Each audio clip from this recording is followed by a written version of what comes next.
आणि भारत शासनाने आपल्या कामकाजासाठी अधिकृत केलेल्या 22 भाषांपैकी मराठी ही एक अधिकृत भाषा आहे.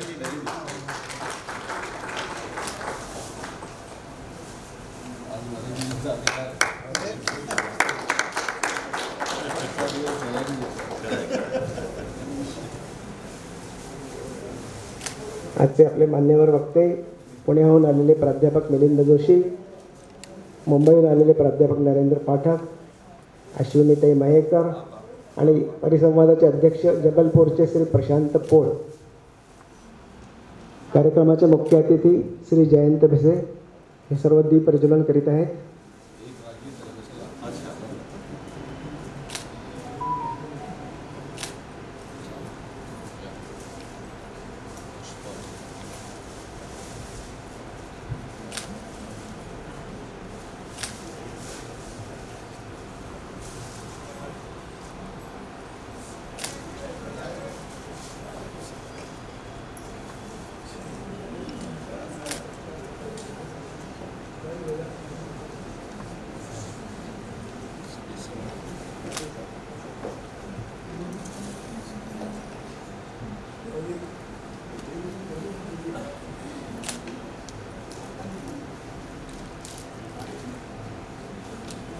मान्यवर श्रोत्यांना विनंती, मंचावर बसूया.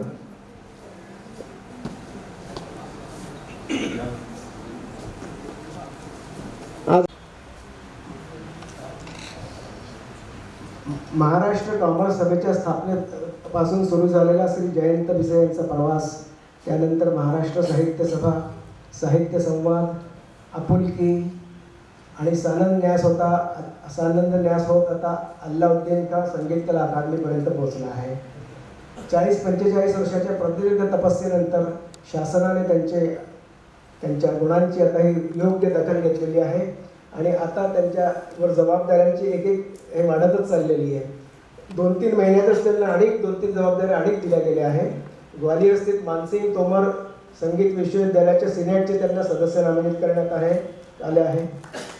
इंडियन रेडक्रॉस सोसायटीच्या स्टेट कमिटीमध्ये त्यांचं नाव नामांकित करण्यात आलं आहे. आणि नुकतीच मुख्यमंत्र्यांनी इंदोरला लता मंगेशकर यांच्या नावाने अकादमी बनवण्याचा जो निर्णय घेतला आहे त्याची जिम्मेदारी पण त्यांनी श्री जयंत भिसे यांना सोपली आहे.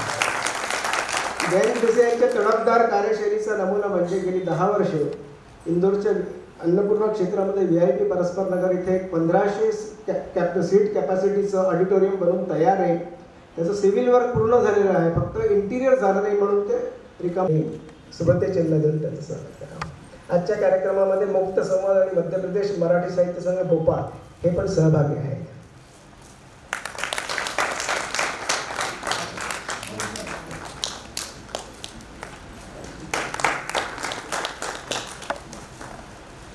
कार्यक्रमाला अध्यक्ष म्हणून लाभले आहेत जबलपूरचे श्री प्रशांत पोळ.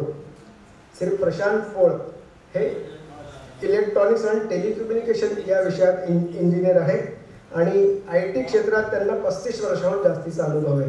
त्यांचा या क्षेत्रात व्यवसाय पण आहे आणि महाराष्ट्र शासनाच्या मेल्ट्रॉन या कंपनीत ते संशोधन विभागाचे प्रमुख होते. परंतु हा तर झाला त्यांचा व्यावसायिक भाग. ते अत्यंत व्यासंगी व्यक्ती आहे. मराठीत त्यांनी MA पण केलेला आहे आणि विशेष करून भारतीय संस्कृती आणि भारतीय इतिहास या विषयाचा त्यांचा प्रगाढ अभ्यास आहे. त्यांचं ते 15 दिवस हे फाळणी या विषयावर लिहिलेलं पुस्तक आणि भारतीय ज्ञानाचा खजिना हे पुस्तक 6 महिन्यापूर्वीच बाजारात आलं.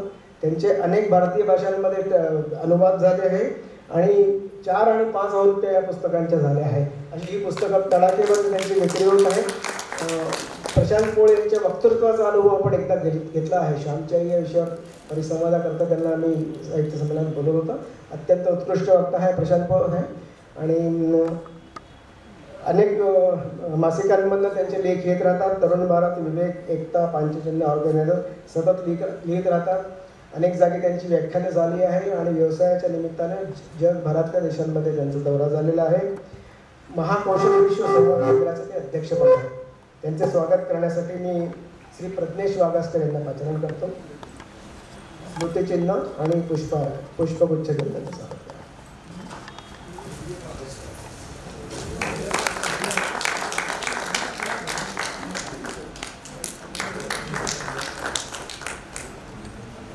आमच्या परिसंवादाचे वक्ते आहेत प्राध्यापक डॉक्टर नरेंद्र पाठक. मला वाटतं आजच त्यांना ठाणे गौरव या पुरस्काराने त्यांना पुरस्कृत केला आहे, म्हणून त्यांची फ्लाईट मिस झाली.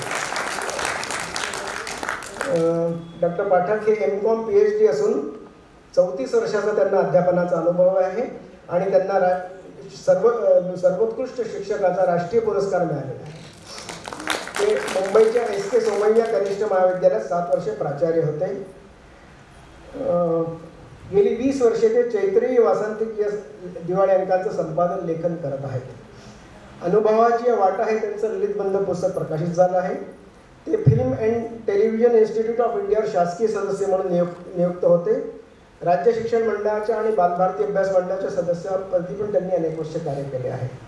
या व्यतिरिक्त ते विद्यार्थी परिषदेच्या महाराष्ट्र शाखेचे अध्यक्ष होते आणि सध्या अखिल भारतीय साहित्य परिषदेच्या महाराष्ट्र शाखेचे अध्यक्ष आहेत. उत्कृष्ट वक्ता श्री नरेंद्र पाठक यांचं स्वागत करण्यासाठी मी पाचारण करतो आहे श्री निलेश हीर पाठक यांना.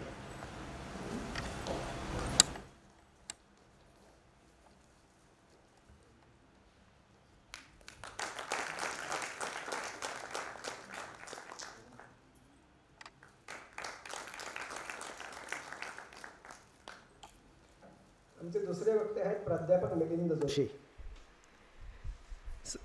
उत्तम वक्ता, शैलीदार लेखक, संपादक, उत्तम संघटक अशी त्यांची ओळख आहे.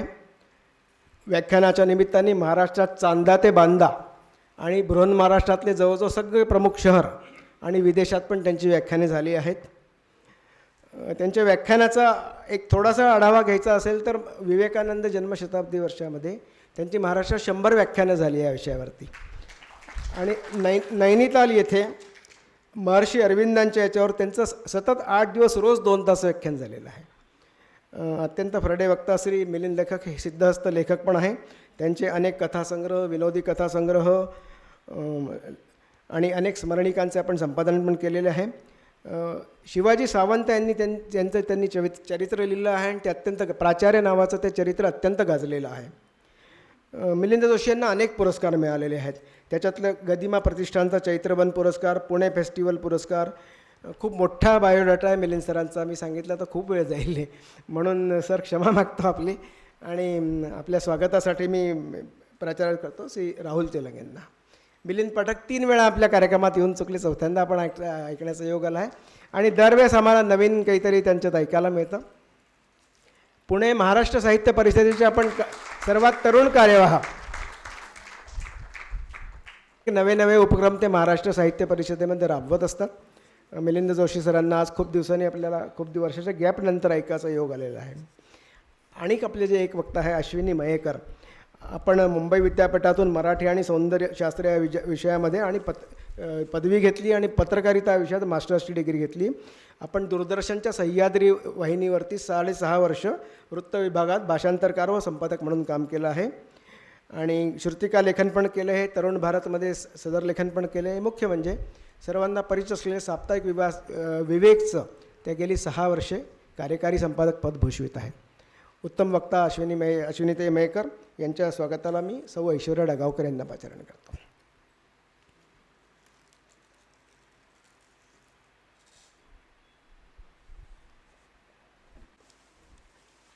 ज्ञानेश्वर माऊलींनी म्हटलं आहे, मराठी असे आमुची माये बोली. जरी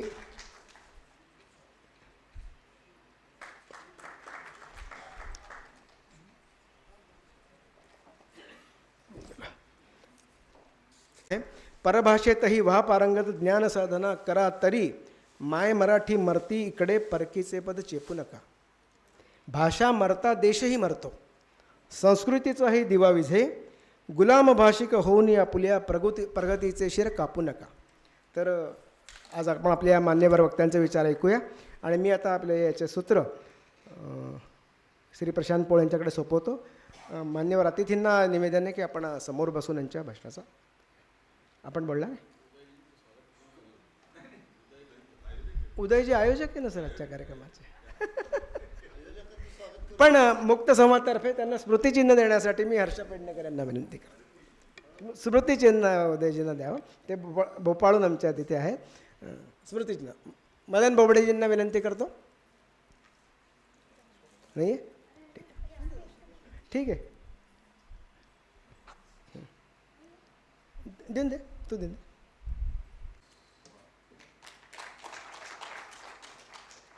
आणि आता आपण ऐकूया आपल्या मान्यवर वक्त्यांना.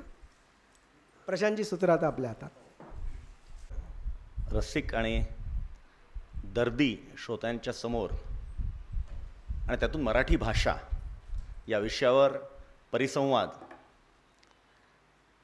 अशा शहरामध्ये ज्या शहरांनी मराठी खूप चांगल्या पद्धतीने जपून ठेवलेली आहे, मराठीला फुलवली आहे. महाराष्ट्राच्या बाहेर कुठे महाराष्ट्र आहे असं कोणी म्हटलं तर फक्त एकच शहराचं नाव येतं, ते म्हणजे इंदूर. महाराष्ट्राच्या बाहेर महाराष्ट्रापेक्षाही कडव्या पद्धतीने महाराष्ट्र जपणं म्हणजे काय ते इंदोरच्याकडनं शिकावं. अशा इंदोरामध्ये हे असा चांगला परिसंवाद, त्यातून महाराष्ट्रातून आलेले आपले मान्यवर वक्ते. त्यामुळे आज जरा थोडी रंगत येईल, विषयाचे वेगवेगळे कंगोरे आपल्यासमोर येतील. मी फार काही बोलत नाही प्रारंभी. विषय आपल्या सर्वांना माहीत आहे. मराठी काल आपण हा विषय नाही ठेवलेला आहे. काल म्हणजे मराठी काल, आज आणि उद्या असं नाही आहे. काल नाही, ठीक आहे, जे झालं तर झालं. आज काय आहे मराठीचं स्वरूप उद्या काय असेल. साधारणतः आम्ही जेव्हा विचार केला तेव्हा मराठी किंवा मराठीचा विषय जो इव्हॉल्व होतो, पुढे पुढे जात जातो, तो साधारणतः शिक्षण, मराठीतलं शिक्षण हे कशा पद्धतीचं हवं. म्हणजे शिक्षण जर चांगलं झालं तर मराठी ही व्यवस्थित आपल्याला नीट आतपर्यंत पोचवता येते. विशेषतः मराठी कविता, जे लोक मराठी कविता शिकलेले आहेत त्यांना मराठीची स्पंदनं खूप चांगल्या पद्धतीने समजू शकतात. त्यामुळे मराठी शिक्षण म्हणजे काय, शिक्षणामध्ये मराठीची काय परिस्थिती आहे. शिक्षणात तर साहित्य, कशा पद्धतीचं साहित्य आपण प्रसवतो आहेत, कशा पद्धतीचं साहित्य उद्या अपेक्षित आहे, येऊ शकेल. आणि तिसरा त्यातला जो पैलू आहे आजच्या याच्यामध्ये, तो आज ही पत्रकारिता, जेव्हा आपण पत्रकारिता म्हणतो ते प्रिंट, सोशल मीडिया सर्वच पद्धतीने येतं, ती मराठीला कुठे नेते आहे आज आणि उद्या ती कुठे नेईल, या पद्धतीने साधारणतः आम्ही विचार केला. आणि त्यातून शिक्षणाच्या संदर्भात डॉक्टर नरेंद्रजी हे शिक्षणाच्या क्षेत्रातच अनेक वर्ष राहिलेले आहेत, त्यामुळे त्यांनी शिक्षण क्षेत्राशी संबंधित विषय मांडावा. प्राध्यापक मिलिंदजी हे आपण सर्व परिचित आहोत. अत्यंत सुंदर वक्तृत्व, चौफेर अभ्यास, सर्व विषयांचा सर्व दिशेने असलेला अभ्यास आणि विशेषतः साहित्यिक क्षेत्रातच असलेलं भरीव असं चांगलं कार्य. त्यामुळे साहित्यिक या क्षेत्रामध्ये मिलिंदजींनी बोलावं आणि पत्रकारिता या क्षेत्रामध्ये अश्विनीताई, कारण की अश्विनीजी या स्वतः साप्ताहिक विवेकच्या संपादिका आहेत आणि त्यांनी अनेक वर्ष पत्रकारिता याच क्षेत्रामध्ये काम केलेलं आहे. तर पत्रकारिता कशी इव्हॉल्व होते आहे या संदर्भात त्यांनी बोलावं, अशी साधारणतः आपण मांडणी केलेली आहे. आणि म्हणून या विषयाची प्रारंभ करायला मी आपले पहिले वक्ते, ठाण्याहून आलेले आणि विशेषतः आज ज्यांना ठाणे भूषण हा पुरस्कार मिळालेला आहे, असे आपले वक्ते डॉक्टर नरेंद्र पाठक यांना विनंती करतो की त्यांनी या आजच्या परिसंवादाची सुरुवात करावी. डॉक्टर नरेंद्र पाठक. दक्षिण मध्य क्षेत्र सांस्कृतिक केंद्र नागपूर, मराठी साहित्य अकादमी भोपाळ या दोघांच्या संयुक्त विद्यमाने या ठिकाणी हा कार्यक्रम आज संपन्न होतो आहे. आजच्या ह्या कार्यक्रमाचे उपस्थित प्रमुख अतिथी जयंतराव भिसे, ज्यांनी आग्रहानं या ठिकाणी बोलवलं, उदयराव परांजपे, माझे सहकारी वक्ते, इंदूरची काही परिचित मंडळी आहे, आमचे मित्र अश्विन खरे या ठिकाणी आहे, मोहनराव, या सगळ्यांना मी नमस्कार करतो आणि माझ्या विषयाला सुरुवात करतो. या सभागृहाची रचना मला खूप आवडली आहे. वक्त्याला उभं केलेलं आहे आणि समोर मोठं घड्याळ ठेवून दिलेलं आहे. त्यामुळे वक्त्याने घड्याळाकडे बघत बघत बोलायचं आहे. त्यामुळे ती काळजी घेतली जाईल. आणि आधीच मी अध्यक्षांना विचारलं की बाबा किती वेळ तो सांगून ठेवा मला आधी. आपला आजचा हा जो कार्यक्रम आहे मराठी भाषा दिवस म्हणून या ठिकाणी साजरा होतो आहे, याचा आनंद होतो मला. त्यापेक्षा अजून जास्त आनंद होतो की हा कार्यक्रम हिंदी बहुल अशा मध्य प्रदेशमध्ये मराठी भाषा दिवस होतो आहे, त्याचा आनंद जास्त होतो आहे. आणि त्याहीपेक्षा जास्त मला तुम्हाला सांगू द्या की ज्या ठिकाणी मोठ्या बहिणीने धाकट्या बहिणीचा हात हातात घेतलेला आहे आणि दोघी बहिणी मराठी भाषेचा उत्सव करतायत, अशा प्रकारचं जे केंद्र इंदोर, त्या ठिकाणी हा कार्यक्रम होतो आहे, याचं हे औचित्य असं मला वाटतं. आपण म्हणतो भाषा भगिनी, तर ह्या भाषा भगिनींचं उत्तम उदाहरण म्हणजे मोठी बहीण म्हणजे राष्ट्रभाषा हिंदी आणि आमची महाराष्ट्रातली इकडे असलेली धाकटी बहीण मराठी. आणि या दोघींचं या ठिकाणी ज्या पद्धतीने संवर्धन होतं आहे, कुणी कुणाचे पाय खेचत नाही आहे आणि हिंदी मराठी खूप चांगल्या पद्धतीने या ठिकाणी काम करतायत. किंबहुना मिलिंदजी आणि किंवा आम्ही महाराष्ट्रातल्या लोकांचा आमचा अनुभव तर असा आहे की मध्य प्रदेश, इंदोर किंवा बडोदा, तेलंगणा अशी जी बृहन महाराष्ट्राची काही राज्य आहेत, काही ठिकाणं आहेत आणि जिथे मराठी भाषिक मंडळी आहे, ती खरं तर ह्या मराठी विषयाचा, मराठी संगोपन करण्याचा, संवर्धनाचा अत्यंत गंभीरपणे आणि खूप चांगला प्रयत्न करतात, अभ्यासपूर्ण प्रयत्न करतात. किंवा करायचा टिकमार कार्यक्रम म्हणून कार्यक्रम करत नाही. त्यामुळे ही मला आवडलेली महत्त्वाची जी गोष्ट आहे की अशा प्रकारच्या इंदूरमध्ये मध्य प्रदेशमध्ये हिंदी भाषिक ठिकाणी हा परिसंवाद होतो आहे. मराठी आज आणि उद्या आणि मराठी भाषेच्याबद्दल चिंता व्यक्त करताना, बोलत असताना सगळ्या प्रथम मला आवर्जून उल्लेख केला पाहिजे. एका खेडेगावात मी स्वतः मराठी माध्यमात शिकलेलो आहे आणि मुंबईमध्ये दादरसारख्या ठिकाणी राहूनसुद्धा माझी दोन्ही मुली ह्या मराठी माध्यमातच शिकलेल्या आहेत. त्यामुळे मी किती बोलेल, काय बोलेल त्यापेक्षा एक मात्र नक्की आहे की जे बोलणार आहे त्याचा मी एक कृतिशील कार्यकर्ता आहे आणि त्या भूमिकेतून खरं तर मला माझं मत मांडायला आवडेल. आपल्याकडे एक असं ओवी आहे, जैसी हरळा माझी रत्नकिळा की रत्न माझी हिरा निळा, तैसी भाषा माझी चोखळा, भाषा मराठी. मराठी भाषेचं खूप वेगवेगळ्या पद्धतीने वर्णन केलेलं आहे आणि ही भाषा जी आहे आपली, हिला वैभवशाली, वैभवी मराठी असं आपण म्हणतो. मग प्रशांतजींनी प्रास्ताविकात एक उल्लेख केला, तोच मी या ठिकाणी घेतो आहे.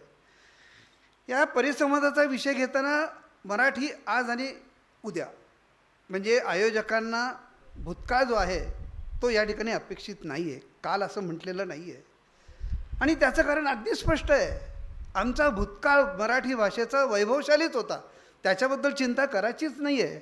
आम्हाला पूर्वसुरींनी इतकं काही देऊन ठेवलं आहे संचित मराठी भाषेमध्ये, संत, पंत, तंत या सगळ्यांनी भाषा समृद्ध केलेली आहे.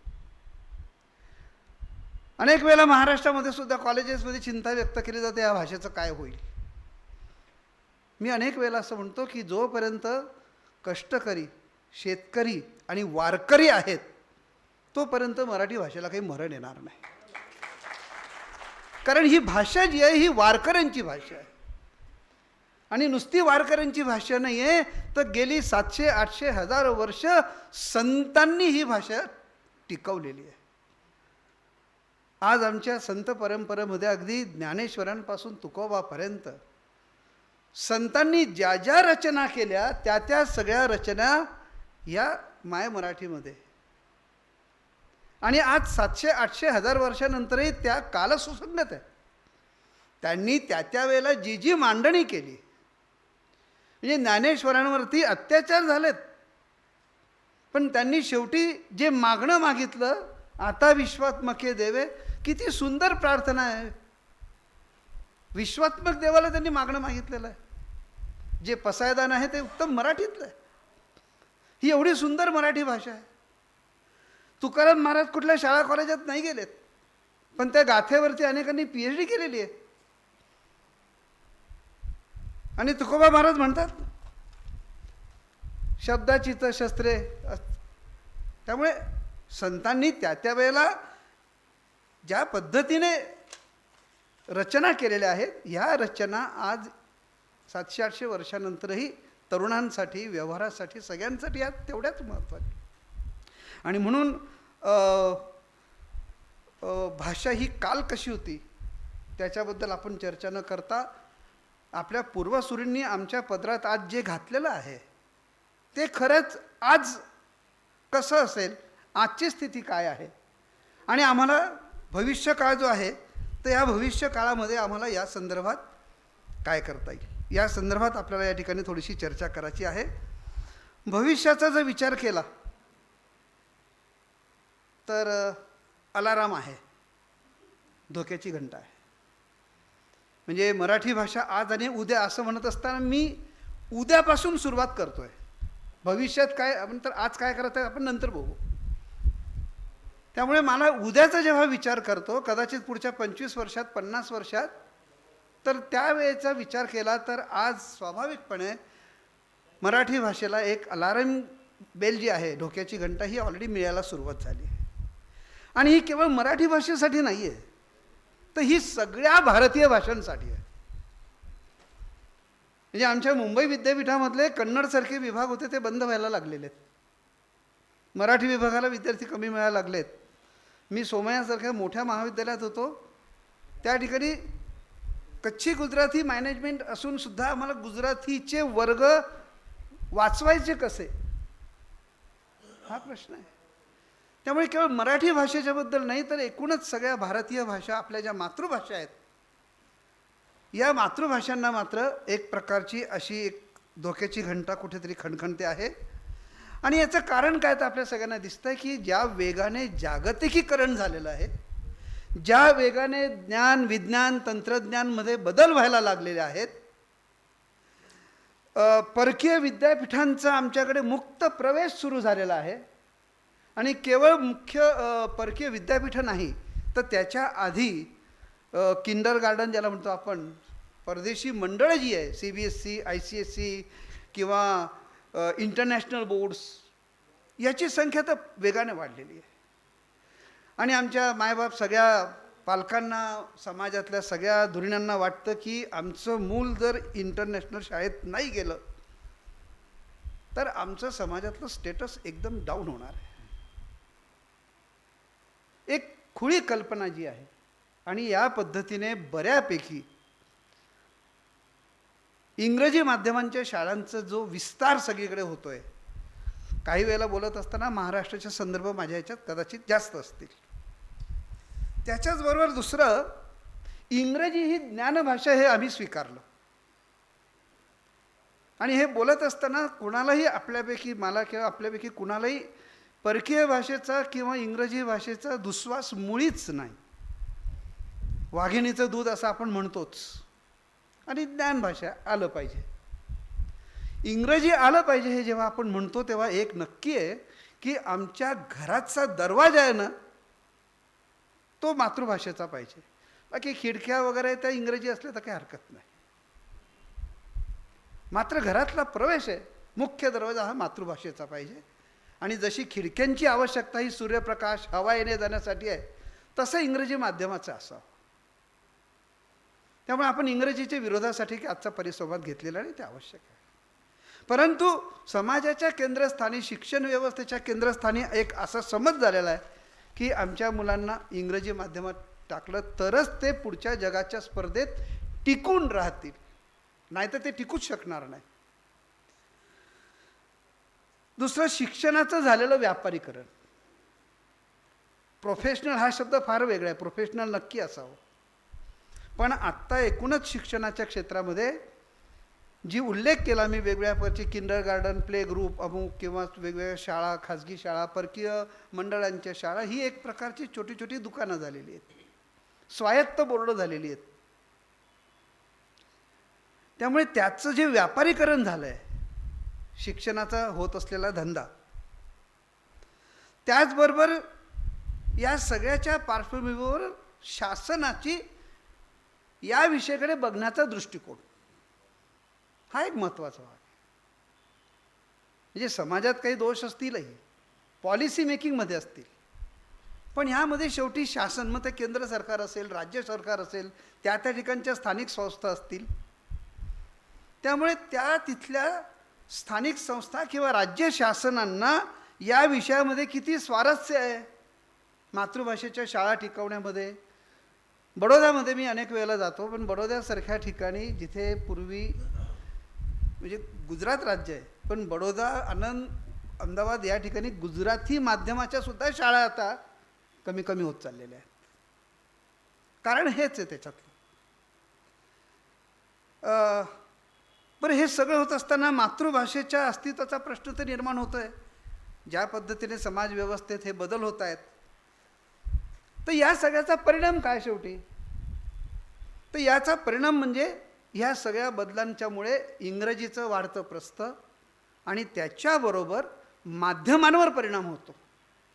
माध्यमांमध्ये कदाचित अश्विनीताई बोलतील, पण माध्यमं म्हटल्यानंतर मग वृत्तपत्र असेल, टी व्ही असेल, वेगवेगळ्या मीडियाचे हे असतील, चॅनल्स असतील, तर ह्या सगळ्यांवरती, माध्यमांवरती या बदललेल्या भाषेचा, वाढत्या इंग्रजीचा जो परिणाम आहे तो झालेला आहे. म्हणजे आता आम्ही चांगलं हिंदी किंवा चांगलं मराठी ऐकायचं असेल तर सह्याद्री चॅनल आणि मुंबईचं दिल्ली दूरदर्शन हे जर लावलं तर त्यातल्या त्यात आम्हाला चांगलं हिंदी मराठी बाकी खाजगी चॅनलच्याबद्दल तुम्ही आणि मी बोलू पण नाही.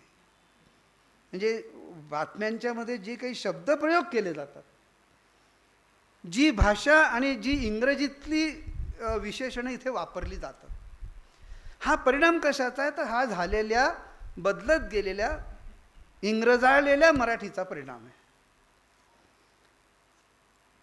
बरं, भाषेचं साहित्य म्हणून जर आपण विचार केला की ठीक आहे, इंग्रजी भाषा आहे, इंग्रजीचा लोकांनी अभ्यास करताय, आपण ठीक आहे मानूया, पण हे करत असताना साहित्य म्हणून भाषेचा त्या विषयात काही होतं आहे का? इंग्रजीतल्या साहित्याचा काही होतं आहे का?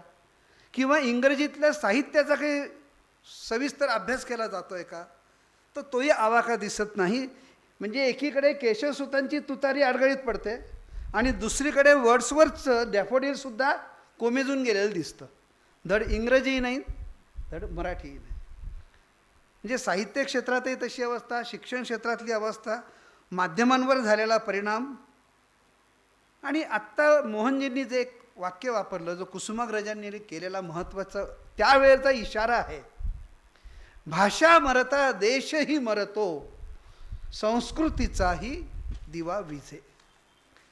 मला वाटतं आज आणि उद्या भाषेबद्दल बोलत असताना भाषेची तर बोलूच, पण भाषेचा संबंध येतो शेवटी संस्कृतीशी, भाषेचा संबंध येतो संस्काराशी, भाषेचा संबंध येतो शेवटी मूल्यांशी.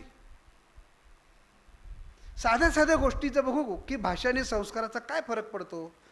आपण उल्लेख केला की इंग्रजी माध्यमातल्या शाळा, ठीक आहे, मुलं जात आहेत, इंग्रजी माध्यमातून बोलत आहेत, जे शाळेत शिकवलं म्हणजे पाठ करून घेतलं जातं, ती पोपटपंची घरी येऊन आपण ऐकतो. पण या सगळ्यामध्ये ह्या मुलांचा एक वाढदिवस नावाचा प्रकार आहे आणि आता संपूर्ण भारत देशामध्ये ते वाढदिवसाचं एक वेगळं सादर करण्याचं एक वेगळं शास्त्र आहे, जे तुमच्या आमच्या वेळेला नव्हतं. बरं, आपण आता असं असतो मॉडर्न, ठीक आहे, मुलाच्यासाठी वाढदिवस आहे, केक आणूया, केकला कुठे विरोध आहे, पण केकच्या बरोबर ते गाणं येतं, केकच्या बरोबर मेणबत्ती येते, मग ती विझवली जाते, मग तिथे एक म्युझिक लागलं जातं, मग तिथे मित्रांना पिझ्झा बर्गर दिलं जातं, तिथे नंतर मग पार्टी केली जाते. म्हणजे एक कुठेतरी पहिला धागा लूज केला की हळूहळू संस्कृती, म्हणजे तुमचं खाद्य संस्कृती जाते, तुमची बोलण्याची संस्कृती जाते, तुमचं एकमेकाशी होत असलेलं करमणुकीचं सुद्धा माध्यम बदलतं. आणि आमचे समकालीन काही पालक किंवा नवीन येणारे आईबाबा ज्यांना मुलांचा वाढदिवस करायचं खूप कौतुक केलं पाहिजे, आपण त्याच्या विरोधात नाहीच आहे, पण आपलं एक जे वाक्य असतं, ठीक आहे, आपण कुठे रोज आणतो केक, एकच दिवस आहे, करू दे, त्याला फुगे लावू दे, हे जे ना एकच दिवस आहे. आपण एक दिवस म्हणतो, असे 365 दिवस ठिकठिकाणी वाढदिवस होतच असतात. त्यामुळे ते जे लोण आहे, आपण एक मेणबत्ती पेटवतो आणि विझवतो, असे 365 दिवस देशात किती ठिकाणी मेणबत्त्या रोज विझवतात. तुम्ही एकच दिवस बर्गर आणि पिझ्झा आणतात वाढदिवसाच्या पार्ट्या म्हणून, पण हे 365 दिवस चालूच आहे ना. त्यामुळे या एका भाषेच्या बदलामुळे, संस्कृतीच्या बदलामुळे, आणि आपण आपल्याकडे जे कन्सेशन घेत जातो, ठीक आहे जाऊन दे, त्याला कुठे कळतं, त्याला कळत नाही म्हणून तर आपली जबाबदारी. म्हणजे कुठेतरी कठोर होणं आणि स्वतःचं कन्सेशन घेणं हे आपण कुठेतरी बदलायला पाहिजे. हा एक झाला संस्कृतीच्या संदर्भातला विषय. सण समारंभाच्या बाबतीत भाषा आणि संस्कृती जोडतो, त्यात सण समारंभ पण आहे ना. इतर जे कोणी आहे, मुस्लिम बांधव असतील, पारशी बांधव असतील, तर त्यांच्या सणांचे जे काही बाहेर बोर्ड लागतात ना, ईद ए मिलाद एवढंच लिहितात. पण आमच्या याच्यामध्ये मग हॅपी गुढीपाडवा, हॅपी गणपती उत्सव, जे म्हणजे आमच्याकडे तर मुंबईमध्ये गणपतीचं फार मोठं प्रस्थ असतं. आणि आमच्या गणपतीमध्ये तर आता मोदकसुद्धा चीनमधून येतात. लाईटाच्या बारीक बारीक माळा त्याही तिकडनं येतात. म्हणजे भाषेच्या बरोबर, संस्कृतीच्या बरोबर अर्थकारण, की आम्ही ह्या सगळ्या विषयाकडे इतक्या गंभीरपणे बघणार आहोत का. आणि हळूहळू आपलं असं लक्षात येतं की हे जे सगळं आम्ही आता स्वीकारायला लागलो आहोत, हे जे बदल स्वीकारायला, भाषेतला बदल स्वीकारला, इंग्रजी स्वीकारली, मग त्याच्यातल्या संस्कृती हळूहळू स्वीकारायला सुरुवात केली, काय होतं एक दिवस असं म्हणून जे हळूहळू करतो आहोत, त्याच्यामुळे कळत न कळत आमची एक मानसिक गुलामी वाढत चाललेली. आणि मला वाटतं की भाषा जर अशा पद्धतीने हळूहळू नष्ट होणार असेल, तर त्याला शासन किंवा इतर कोणी जबाबदार म्हणण्यापेक्षा समाज आणि त्यातली कुटुंब व्यवस्था. आणि याच्यात मला एक महत्त्वाचं असं वाटतं की आपल्याला बऱ्याच गोष्टी ज्या आहेत ह्या, एक मातृभाषा जेव्हा म्हणतो आपण, तेव्हा आमच्याकडे मातृसंस्था नावाचा प्रकार आहे. मुलाला कुठल्या भाषेत शिकवलं पाहिजे, तर आईच्या भाषेत शिकवलं पाहिजे. गर्भामध्ये त्याला संस्कार झालेला असतो. आणि मातृसंस्था म्हटलं की एक कुटुंब व्यवस्था. पूर्वी साधारणतः आमच्या वयाची जी मंडळी आहे त्यांना घरामध्ये सातत्याने हे सगळं बोललं जात होतं. एकत्र कुटुंब पद्धती असल्यामुळे हे कानावरती पडत होतं. मग प्रशांतजींनी उल्लेख केला की घरी आल्यानंतर भाषेच्या विषयाचा वेगळा अभ्यास करावा लागत नव्हता. घरी आल्यानंतर ती 20 मार्काची तोंडी परीक्षा असली तर आम्हाला कविता पाठ करावी लागत नव्हती. कारण शाळेमध्येच ते शिक्षक ज्या पद्धतीने, आणि अर्थात त्या बालभारतीच्या पुस्तकातल्या ज्या कवितांचा लय, रसास्वाद, म्हणजे ज्या वेळेला ते आम्हाला शिकवायला उभे राहायचे, पिवळे तांबूस ऊन कोवळे पसरे चौफेर, चाल सगळा वर्ग त्याच्यामध्ये रंगून जायचा. किंवा त्या बाई जेव्हा उभा राहायच्या आणि घाल घाल पिंगा वाऱ्या माझ्या परसात, त्या बाईंच्या डोळ्यामध्ये शिकवताना अश्रू यायचे आणि आम्हाला कळायचं नाही तर बाई आम्हाला शिकवताय, तर त्यांना त्यांच्या माहेरची आठवण यायची. म्हणजे त्या शब्दांच्या मध्ये, म्हणजे भाषा जी शिकायची असते ना, ते केवळ शब्द छापील शब्द बोलायचेच नसतात. त्या छापील शब्दांच्या मध्ये जो भाव आहे, त्या छापील शब्दांच्या मध्ये एक जो आस्वाद आहे, त्या छापील शब्दांच्या मध्ये लय आहे, नाद आहे, हा त्या मुलांच्या पर्यंत गेला पाहिजे. मी सध्या घरामध्ये हा एक प्रयोग करतो. मला नात आणि नातू आहे, जुळी.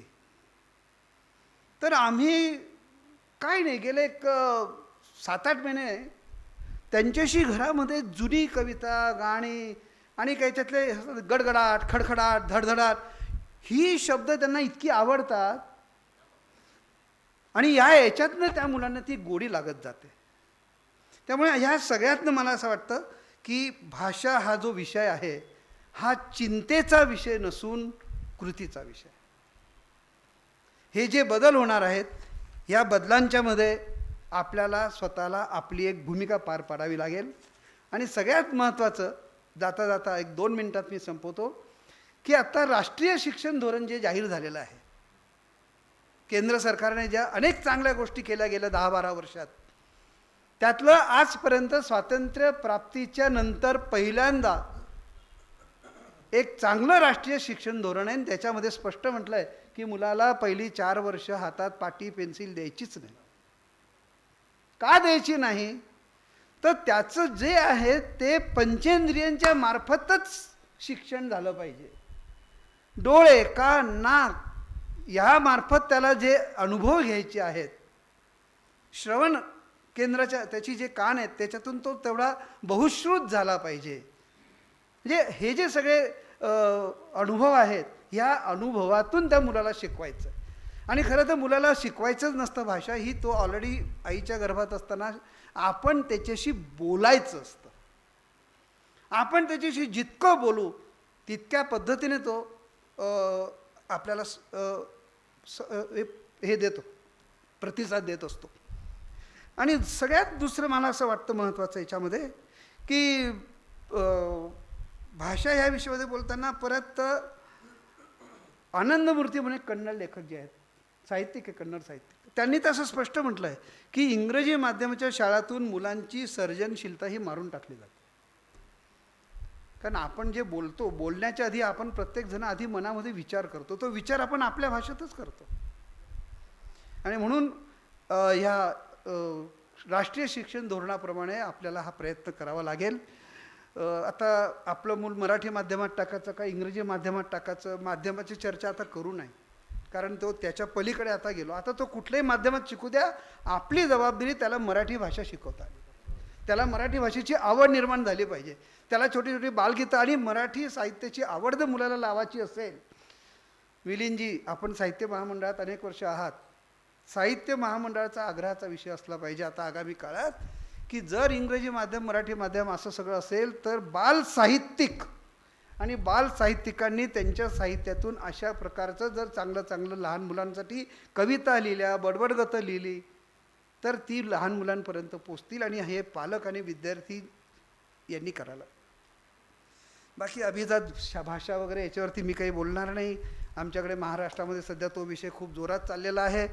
आणि अभिजात भाषा ऑलरेडी आहेच. जी ज्ञानोबा तुकारामाची भाषा आहे त्याला काही केंद्र सरकारने त्याला शिक्का मारून अभिजात दिलं पाहिजे काहीच नाही. त्याच्यातलं एक वेगळं काही गणित असतं, बजेट वगैरे. पण आमची भाषा ही निश्चित अभिजात आहे. तिचं पुढचं भवितव्यसुद्धा आपण जर प्रयत्न केलं तर उज्ज्वल आहे. आणि त्याच्याबद्दल आपण मनात शंका ठेवू नये.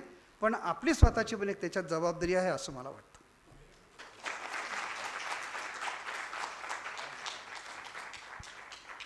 सुरुवात छान झालेली आहे. शिक्षणामध्ये मराठी त्याला पुढे आपण कसं बघू शकतो याबद्दल डॉक्टर नरेंद्रजींनी खूप छान पद्धतीने विषय मांडला आहे. आता आपण जसं म्हटलं की साहित्य, आपण सर्व लोक साहित्य या विषयाशी खूप जवळून अशी संबंधित आहोत. साहित्य आणि मराठी, साहित्याच्या द्वारे मराठीमध्ये बऱ्याच काही गोष्टी करता येतात, येऊ शकतात. त्याबद्दल ज्येष्ठ साहित्यिक आणि ज्यांचा परिचय इंदोरला खूप चांगल्या पद्धतीने आहे, खूप चांगले वक्ते आणि साहित्याच्या क्षेत्रात चौफेर ज्यांचं फिरणं आहे, भ्रमंती आहे, असे पुण्याहून आलेले मिलिंदजी जोशी यांना मी विनंती करतो की त्यांनी साहित्य आणि मराठी या विषयाचा भाग आपल्यासोबत ठेवावा. वरील मान्यवर आणि या ठिकाणी उपस्थित बंधू आणि भगिनींनो, इंदुरकर इतके हुशार आहेत की वक्त्याच्या वक्तृत्वाची उंची काही असो पण खाली पाठ टाकून त्याची उंची वाढवण्याचं काम संयोजकांनी अगोदरच करून ठेवलेलं आहे. मला अतिशय आनंद होतो आहे की इंदोरमध्ये आज मराठी राजभाषा दिनाच्या निमित्ताने एका महत्त्वाच्या विषयावरती चर्चा या ठिकाणी होते. मी पुण्याच्या महाराष्ट्र साहित्य परिषदेचा कार्याध्यक्ष म्हणून कार्यरत आहे. ज्या रस्त्यावरून टिळक गेले, आगरकर गेले, चिपळूणकर गेले, श्रीम माटे गेले, फडके गेले, त्या टिळक रस्त्यावरची आजची मराठी अशी आहे की बाहेर एक एसटीचा थांबा आहे आणि तिथे 2 विद्यार्थिनी बोलत असतात सप महाविद्यालयातल्या, आणि एक म्हणत असते की त्यांनी खरं तर असं बिहेव करायला नको होतं, आणि दुसरी म्हणते धिस इज मात्र अगदी टू मच. हां, हे एक उदाहरण झालं. मराठी भाषा दिनाच्या निमित्ताने कालच एका कार्यक्रमामध्ये मी पाहुणा होतो. ती जी सूत्रसंचालिका होती तिने सांगितलं की मी आता अध्यक्षांना विनंती करते की त्यांनी प्रमुख पाहुण्यांचा बोके देऊन स्वागत करावं. म्हणजे जिथं पुण्यामध्ये फ्लॅटमध्ये माणसांना राहायला जागा नाही तिथे या बोक्यांचं काय करायचं हा मोठा प्रश्न आहे. त्यामुळं एकीकडे अशा पद्धतीची भाषा आणि दुसरीकडे चुकीच्या शब्दांचा वापर. म्हणजे नागपूरला मी एका व्याख्यानासाठी गेलो, माझा उत्तम परिचय करून दिला आणि मग सूत्रसंचालिकेने सांगितलं की आता जोशी सरांनी मंचकावर येऊन आपलं व्याख्यान सुरू करावं. या व्यासपीठावरती एवढी व्याख्यानं दिली पण मंचकावर व्याख्यान देणे हा एक काहीतरी वेगळाच अनुभव.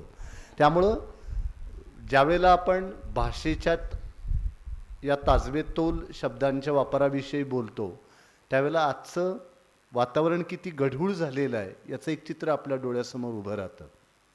जागतिकीकरण, खुली अर्थव्यवस्था आणि उदारीकरणानंतर सबंध जगाचा पोत बदलून गेला. गेल्या 100 वर्षामध्ये जेवढे बदल झाले नाहीत तेवढे गेल्या 10-15 वर्षामध्ये झालेले आहेत आणि ते जीवनाच्या सर्व क्षेत्रावरती झालेले आहेत आणि साहित्याचं क्षेत्रही त्याला अपवाद राहिलेलं नाही. मला नेहमी असं वाटतं की मराठी संदर्भातलं चिंतन करत असताना केवळ महानगरातल्या मराठीच्या स्थितीवरून एकूण सगळं अनुमान काढणं हे मला फारसं योग्य वाटत नाही. भारत 2020 साली महासत्ता बनणार हा जसा एक भ्रमनिरास होता, एक फुगा होता आणि तो फुटला. म्हणजे पुण्या मुंबईमध्ये काही टक्के मुलांना 1 ते 2 लाख रुपये पगार मिळाला म्हणून सगळं काही आलबेल आहे असं मानण्याची आवश्यकता नाही. BA, BCom, BSc, PhD झालेल्या मुलांना साधी नोकरी मिळणंही कठीण. हा जसा एक भ्रमनिरास होता तसं मराठी भाषा आता सगळीकडेच मृतप्राय झालेली आहे वगैरे अशा प्रकारची एक चर्चा आपल्याला ऐकायला येते. मी स्वतः ग्रामीण भागामध्ये व्याख्यानाच्या निमित्ताने अनेकदा जातो आहे.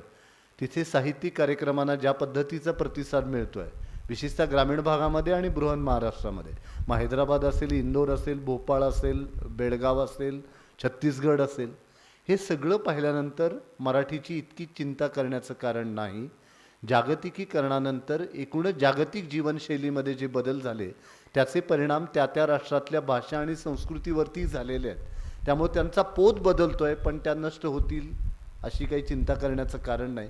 पण तो क्षण येण्याची आपण वाट पाहणं ही चुकीची गोष्ट आहे असं मला वाटतं. त्यामुळे या दृष्टीने आपण विचार केला पाहिजे. आणि दुसरी महत्त्वाची गोष्ट अशी की जेव्हा साहित्याच्या संदर्भामध्ये आपण बोलतो तर वाचिक आणि लिखित असे साहित्याचे 2 प्रकारभेद आपल्याकडं मानले गेलेले आहेत. एक म्हणजे वाणीतून निर्माण होणारं आणि दुसरं लेखणीतून निर्माण होणारं. म्हणजे ज्यावेळेला एका शिक्षण एका विशिष्ट वर्गापुरतं मर्यादित होतं आणि पुस्तकांचा शोध लाभलेला नव्हता त्यावेळेला श्रवण संस्कृतीने समाजाचं भरणपोषण करण्याचं काम केलेलं आहे.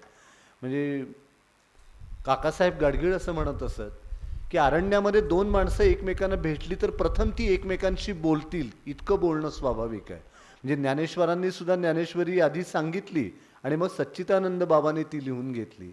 म्हणजे बोलणं हे साहित्याचं पहिलं रूप ज्ञानेश्वरांनी प्रधान मानलं. आणि कौरव पांडवांच्या युद्धामध्ये शेवटी हतबल झालेल्या अर्जुनाला उभं करण्यासाठी श्रीकृष्णांनी सगळी शस्त्र बाजूला ठेवली आणि वक्तृत्वाचं शस्त्र हातामध्ये घेऊन गीता सांगितली.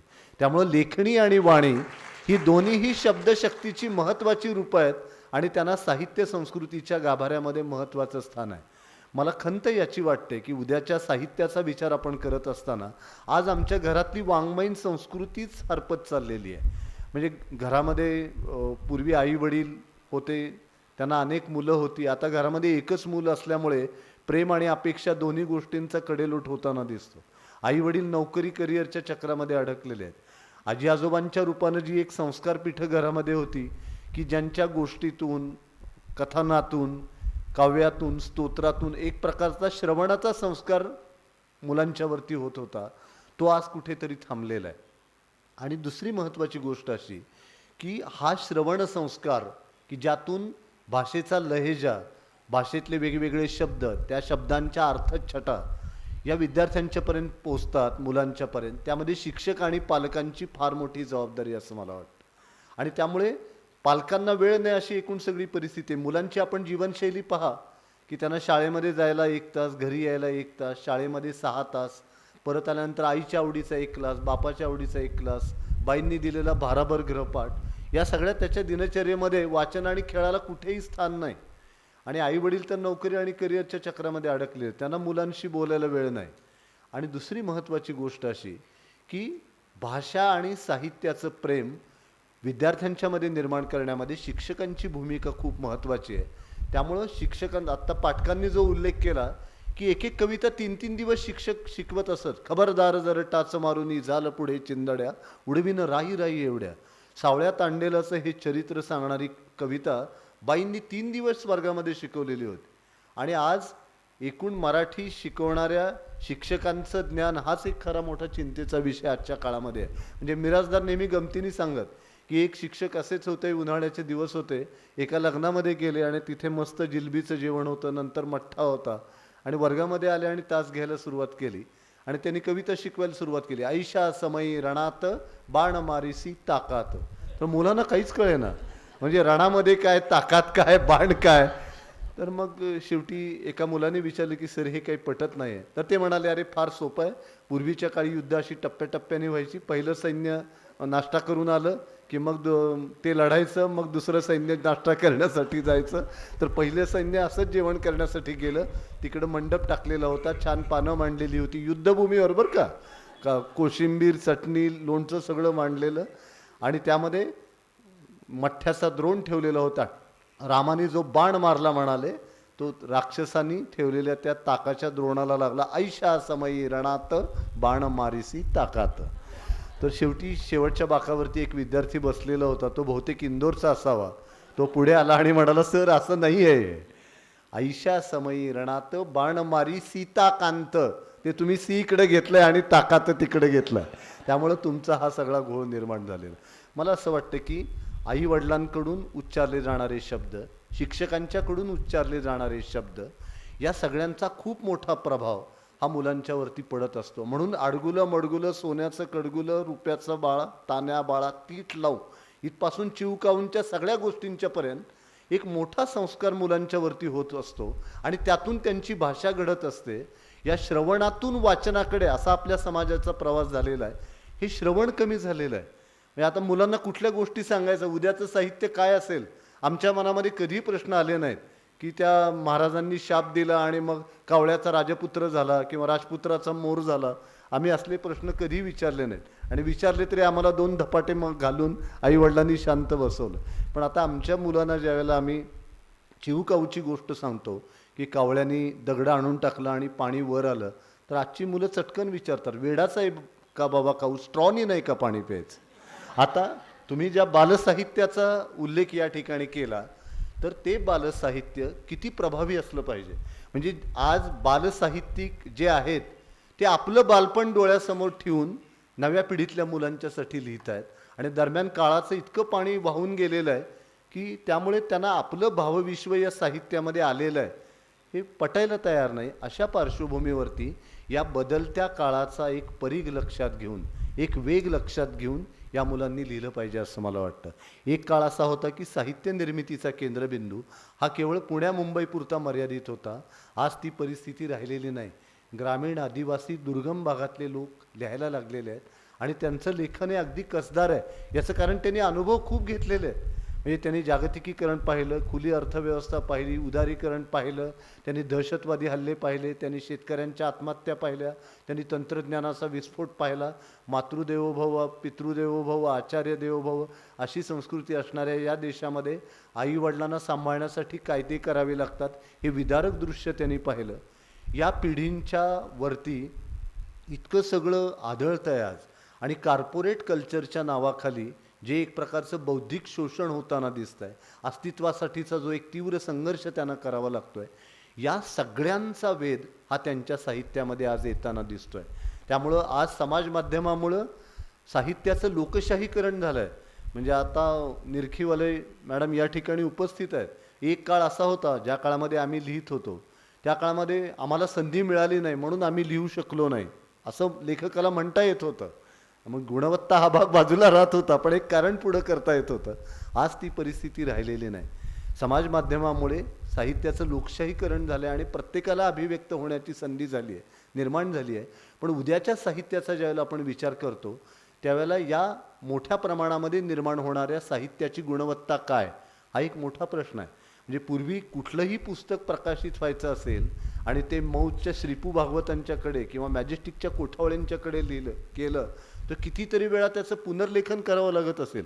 म्हणजे मीना प्रभूंनी पुण्यामध्ये त्यांच्या मुलाखतीमध्ये असं सांगितलं की मी पहिलं प्रवास वर्णन जेव्हा लिहिलं त्यावेळेला राम पटवर्धनांनी 16 वेळा माझ्याकडून पुनर्लेखन करून घेतलं आणि माझा स्वतःचा आत्मविश्वास कमी झाला. जेफ्री आर्चरचं एक भाषण ऐकण्यासाठी मी पुण्याला गेलो होतो, मी आणि भानू काळे. जेफ्री आर्चरनी सांगितलं की मी माझी कादंबरी 32 वेळा लिहून काढतो एक एक. आता एवढा स्टॅमिनाच म्हणावं लागेल, कारण एवढा दमसास किंवा सहनशीलता ही लेखकांच्याकडे खरं राहिली आहे का, हा खरा महत्त्वाचा प्रश्न आहे. आणि जागतिकीकरणानंतर एकूणच आपली जी आर्थिक ऐपत वाढली त्यामुळं कुणालाही लेखक होण्याचं स्वप्न पूर्ण व्हायला लागलं. म्हणजे आज जसं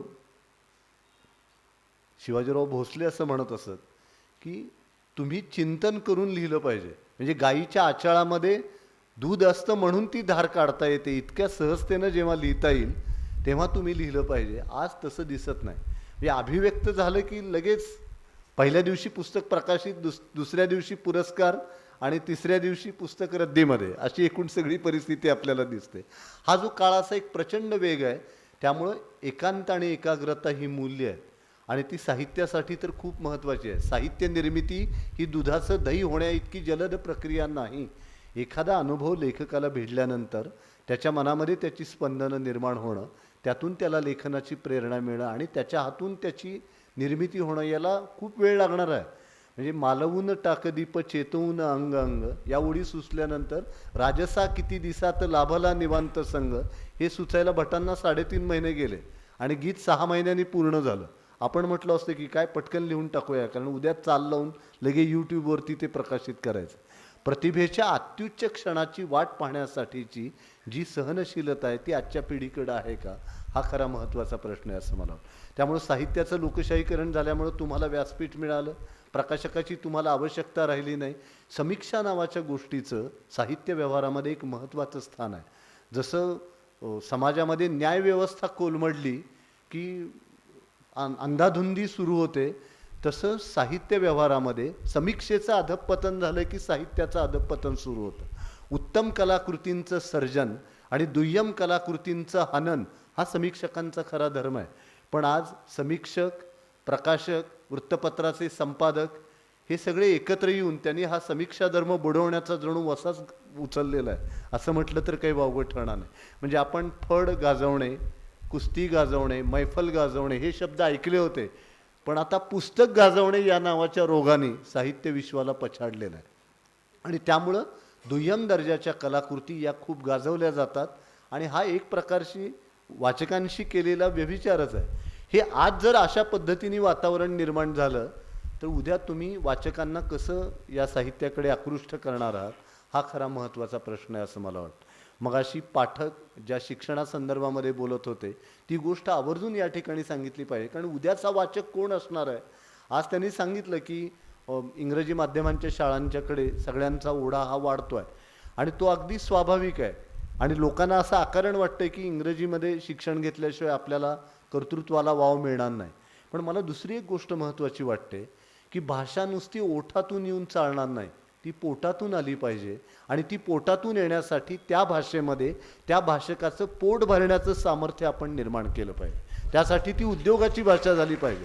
मी ज्या वेळेला एखाद्या विद्यार्थ्याला म्हणतो की तू MA मराठी विषय घेऊन MA कर किंवा PhD कर, त्याच्या भविष्यासाठी कुठलं उपयोजन मी केलेलं आहे हा सुद्धा मुद्दा तितकाच महत्त्वाचा आहे. त्यामुळं भाषेचा आपण ज्यावेळेला अर्थाशी संबंध जोडू तेव्हाच ती भाषा अधिक समृद्ध होणार आहे असं मला वाटतं.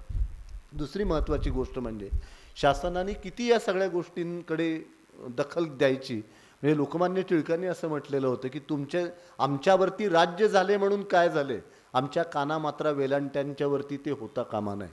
आज शासनाचा अगदी सुलभीकरण आवश्यकच आहे. आणि मगाशी पाठक सर एक महत्त्वाची गोष्ट अशी की आम्ही पाठ्यपुस्तकं इतकी वृक्ष केलेली आहेत. विज्ञानाची पहा, म्हणजे मी ज्यावेळेला भौतिकशास्त्र शिकत होतो 10वीला, आर्किमिडीजचं तत्त्व कसं दिलेलं होतं, कोणताही पदार्थ कोणत्याही द्रवात अंशतः अथवा पूर्णतः बुडवला असता तो आपल्या वस्तुमाना एवढा द्रव विस्थापित करतो. किती जणांना कळलं मला सांग. म्हणजे पाठांतराखेरीज आपण काही यातनं साध्य केलं नाही. त्यामुळं मराठीला ज्ञानभाषा बनवताना ती आपण रंजक करणार आहोत की नाही याचा सुद्धा आपल्याला विचार करावा लागेल. आपल्या नव्या शैक्षणिक धोरणामध्ये त्यांनी मातृभाषेला प्राधान्य दिलेलं आहे. पण आता खरी अडचण अशी आहे, मगाशी मी प्राध्यापक तारेंशी पण बोलत होतो की इंजिनिअरिंगच्या विद्यार्थ्याला संगीत शिकवायचं आहे, मराठी शिकवायचं आहे, त्याला नाटक शिकवायचं आहे, मातृभाषेमधनं इंजिनिअरिंग शिकवायचं आहे. आम्ही सगळा कोर्स मराठीमध्ये तयार करू. म्हणजे चीन, जर्मनी, फ्रान्स या लोकांनी अगोदर पाठ्यपुस्तकं तयार केली आणि मग अभ्यासक्रम त्यांनी सुरू केला. आपल्याकडे सगळी उलटी प्रक्रिया आहे. आता अभ्यासक्रम आपल्याला तयार करायला सुरुवात करावी लागेल. या सगळ्यांच्यामध्ये आपण त्यांना मराठीमध्ये शिक्षण देऊ, इंजिनिअरिंग, मेडिकल, आर्किटेक्ट सगळ्या गोष्टींचं. पण उद्या ज्या कॉर्पोरेट क्षेत्रामध्ये त्यांना स्पर्धा करायची आहे ते लोक त्यांना मराठीमध्ये इंटरव्ह्यू घेणार आहेत का? त्यांच्या मराठीमधल्या ज्ञानाचा तिथे त्यांना वापर करता येणार आहे का?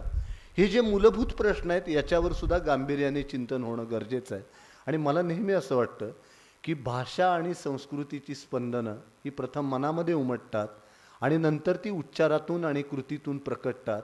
त्यामुळं आपलं भाषाप्रेम हे आंतरिक जाणीवेतून प्रकट व्हायला पाहिजे. म्हणजे त्यामुळे केवळ दिखाऊपणासाठी त्याचा उपयोग नको. आणि मुख्य म्हणजे आपल्यातली मराठीपणाची ज्योत तेवत ठेवणं हे जास्त महत्त्वाचं आहे. आज महाराष्ट्रामध्ये सुद्धा आम्ही व्याख्यानाच्या निमित्ताने फिरतो, मराठमोळं हॉटेल असं नाव दिलेलं असतं, पण तिथे सगळे पंजाबी आणि चायनीज पदार्थ मिळतात. तिथे तुम्हाला पिठलं, भाकरी, खरडा मिळेल याची अजिबात शाश्वती नाही. अशी एकूण सगळी परिस्थिती आहे. त्यामुळं आपला समाज व्यवहार, कुटुंब व्यवहारापासून समाज व्यवहारापर्यंत आणि शासन व्यवहारापासून ते आपल्या मनोव्यापारापर्यंत सर्वत्र मातृभाषेचं हे चिंतन आपण निश्चितपणाने करणं गरजेचं आहे असं मला वाटतं. त्यामुळं ही केवळ साहित्य संस्थांची जबाबदारी नाही किंवा शिक्षण संस्थांची जबाबदारी नाही, तर प्रत्येक कुटुंबातून आपलं भाषाविषयक प्रेम जे आहे ते व्यक्त होणं खूप महत्त्वाचं आहे. आणि कुसुमाग्रजांनी जे म्हटलेलं आहे की अशी हटाची अशी तटाची उजाड भाषा हवी कशाला, स्वप्नांचे नवगेंद गुलाबी अजून फुलती तुझ्या उशाला. तर इतकं निराश होण्याचं कारण नाही भाषेच्या संदर्भामध्ये. भाषा मरणार नाहीत, पण त्या मरण्याच्या घटकांची आपण वाट का पाहायची हा त्यामागचा खरा प्रश्न आहे. आणि मला नेहमी असं वाटतं की मराठी माणसांची मानसिकता हेच मराठी भाषेसमोरचं सगळ्यात मोठं आव्हान आहे. मराठी माणसांना न्यूनगंड, भयगंड आणि अपराधगंड या 3 गंडांनी पछाडलेलं आहे. न्यूनगंड याचा की आपण कुठेही गेलो, आपलं मगाशी पाठकांनी फार छान शब्दामध्ये सांगितलं की आपलं स्टेटस वाढलं की आपल्याला मातृभाषेविषयीचं प्रेम कमी होतं. आपण 5 स्टार हॉटेलमध्ये गेले की लगेच हिंदी आणि इंग्रजीमध्ये बोलायला सुरू, कारण मराठीमध्ये बोललो तर आपल्या स्टेटस सिम्बॉलला धक्का लागेल की काय अशी भीती वाटते. भयगंड या स्पर्धेमध्ये आपण टिकू की नाही, आणि अपराधगंडाने तर आपल्याला पछाडलेलंच आहे. त्यामुळं मराठी माणसाची मानसिकता हेच मराठी भाषेसमोरचं सगळ्यात मोठं आव्हान आहे असं मला वाटतं. आणि लोकमान्य टिळकांनी दैनिक केसरीतल्या एका अग्रलेखामध्ये असं लिहिलेलं होतं की ज्याप्रमाणे एखादे तज्ज्ञ डॉक्टर एखाद्या रुग्णाची नाडी पाहून त्याच्या प्रकृतीची चिकित्सा करतात, तद्वदच तज्ज्ञ लोक त्या राष्ट्रातल्या भाषेची स्थिती पाहून त्या भाषेच्या भवितव्याविषयी आपलं मत मांडत असतात. छत्रपती शिवाजी महाराजांच्या पूर्वी पोवाडे का झाले नाहीत हे सांगण्याची आवश्यकता नाही, कारण शिवाजी महाराजांचा अभ्युदय म्हणजे मराठी भाषेचा अभ्युदय. त्यामुळं राज्यकर्त्यांच्याकडे इच्छाशक्ती असेल तर खूप काही घडू शकतं, पण सगळं काही राज्यकर्त्यांनी करणं हेही चुकीचं आहे. समाज म्हणून आपली काही एक जबाबदारी आहे, याचं जर भान आपण ठेवलं तर निश्चितपणाने आपण वाटचाल करू शकू. मला असं वाटतं की आज उत्तम साहित्य निर्मिती होते आहे. फक्त आमचे सगळे समीक्षक हे ज्ञानेश्वर आणि मर्ढेकरांच्या प्रेमामध्ये पडलेले आहेत. हिमालयाचं महत्त्व कुणीही नाकारलेलं नाही, पण त्यांनी टेकड्यांकडेही लक्ष दिलं पाहिजे आणि या टेकड्यांचे कसे हिमालय होतील याकडे लक्ष दिलं पाहिजे. आणि ती जर आमची समीक्षकांची भूमिका, एकूण साहित्य व्यवहार शुद्ध झाला की आम्ही गुणवत्तेला काय झालं आहे, आज आम्ही सोनं म्हणून जर बेंटेक्सचा सन्मान करत असू तर त्यालाच उद्या सोनं म्हणून मान्यता मिळणार आहे, पण वाचकांच्या मनामध्ये त्याचं स्थान असणार नाही. आणि दुसरी महत्त्वाची गोष्ट अशी की आज कुठल्याही कुटुंबातली एखादी व्यक्ती एखाद्या सार्वजनिक वाचनालयाची सभासद असेल, आजीव सभासद, तर ती व्यक्ती दिवंगत झाल्यानंतर ते आजीव सभासदत्वसुद्धा पुनरुज्जीवित केलं जात नाही. म्हणजे तिथंच वाचन संस्कृतीशी असणारा संबंध तुटतो. जागतिकीकरणानंतर, उदारीकरणानंतर आमची आर्थिक ऐपत वाढली, हा पैसा मॉल, मल्टिप्लेक्स आणि पावभाजी ज्यूस सेंटरमध्ये जितक्या सढळ अर्थाने वापरला जातो तितका पुस्तक खरेदीसाठी वापरला जात नाही. म्हणजे उंची फर्निचर, घरामध्ये उंची शोभेच्या वस्तू आणणाऱ्या मराठी माणसांच्या घरामध्ये मराठीतली अभिजात 10 पुस्तकं देखील नसतात. या वैचारिक दारिद्र्याचं काय करायचं हा सगळ्यात मोठा प्रश्न आहे. आणि त्यामुळं मराठी माणसांची भाषेविषयीची ही मानसिकता बदलणं हेच आपल्यासमोरचं सगळ्यात मोठं आव्हान आहे. आणि त्या आव्हानाला आपण निश्चितपणाने सामोरे जाऊ. महाराष्ट्रामध्ये आणि विशेषतः महानगरामध्ये राहत असताना आमच्या मनामध्ये कितीही नैराश्य आलं तरी इंदोरला आल्यानंतर ते नैराश्य दूर जातं. कारण इथे तुम्ही काही ना काही जे प्रयत्न करतायत ते मला खूप महत्त्वाचं वाटतं. आणि पाठकांनी जो मुद्दा मांडला त्याला थोडा स्पर्श करून मी शेवटाकडे येतो की आज काय झालं की ज्यावेळेला विद्यार्थ्याला आम्ही शासनाकडे जे आंदोलन केलं मुंबईला आझाद मैदानावर आणि मग मुख्यमंत्र्यांनी आम्हाला बोलवलं, त्यामध्ये आम्ही पहिला मुद्दा असा मांडला होता की 12वीपर्यंत तुम्ही मराठीचं जे शिक्षण आहे ते सक्तीचं करा.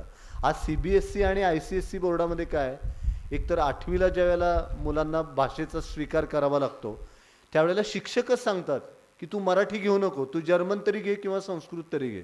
जर्मन तुला परदेशात उपयोगी पडेल आणि संस्कृत स्कोरिंगसाठी उपयोगी पडेल. तर त्यामुळे तिथे तो छेद दिला जातो. आणि इंग्रजी शाळांमधलं एक वाईट कल्चर असं, वाईट संस्कृती अशी की ते घरामध्ये पालकांना सांगतात की तुम्ही मुलांशी इंग्रजीमध्येच बोला म्हणजे त्याचा संवाद कौशल्य चांगला विकसित होईल. म्हणजे शाळेमध्येही त्याचा मातृभाषेशी संबंध तुटतोय, त्याचा घरामध्येही मातृभाषेशी संबंध तुटतोय. तर हे सगळं आपण टाळलं पाहिजे.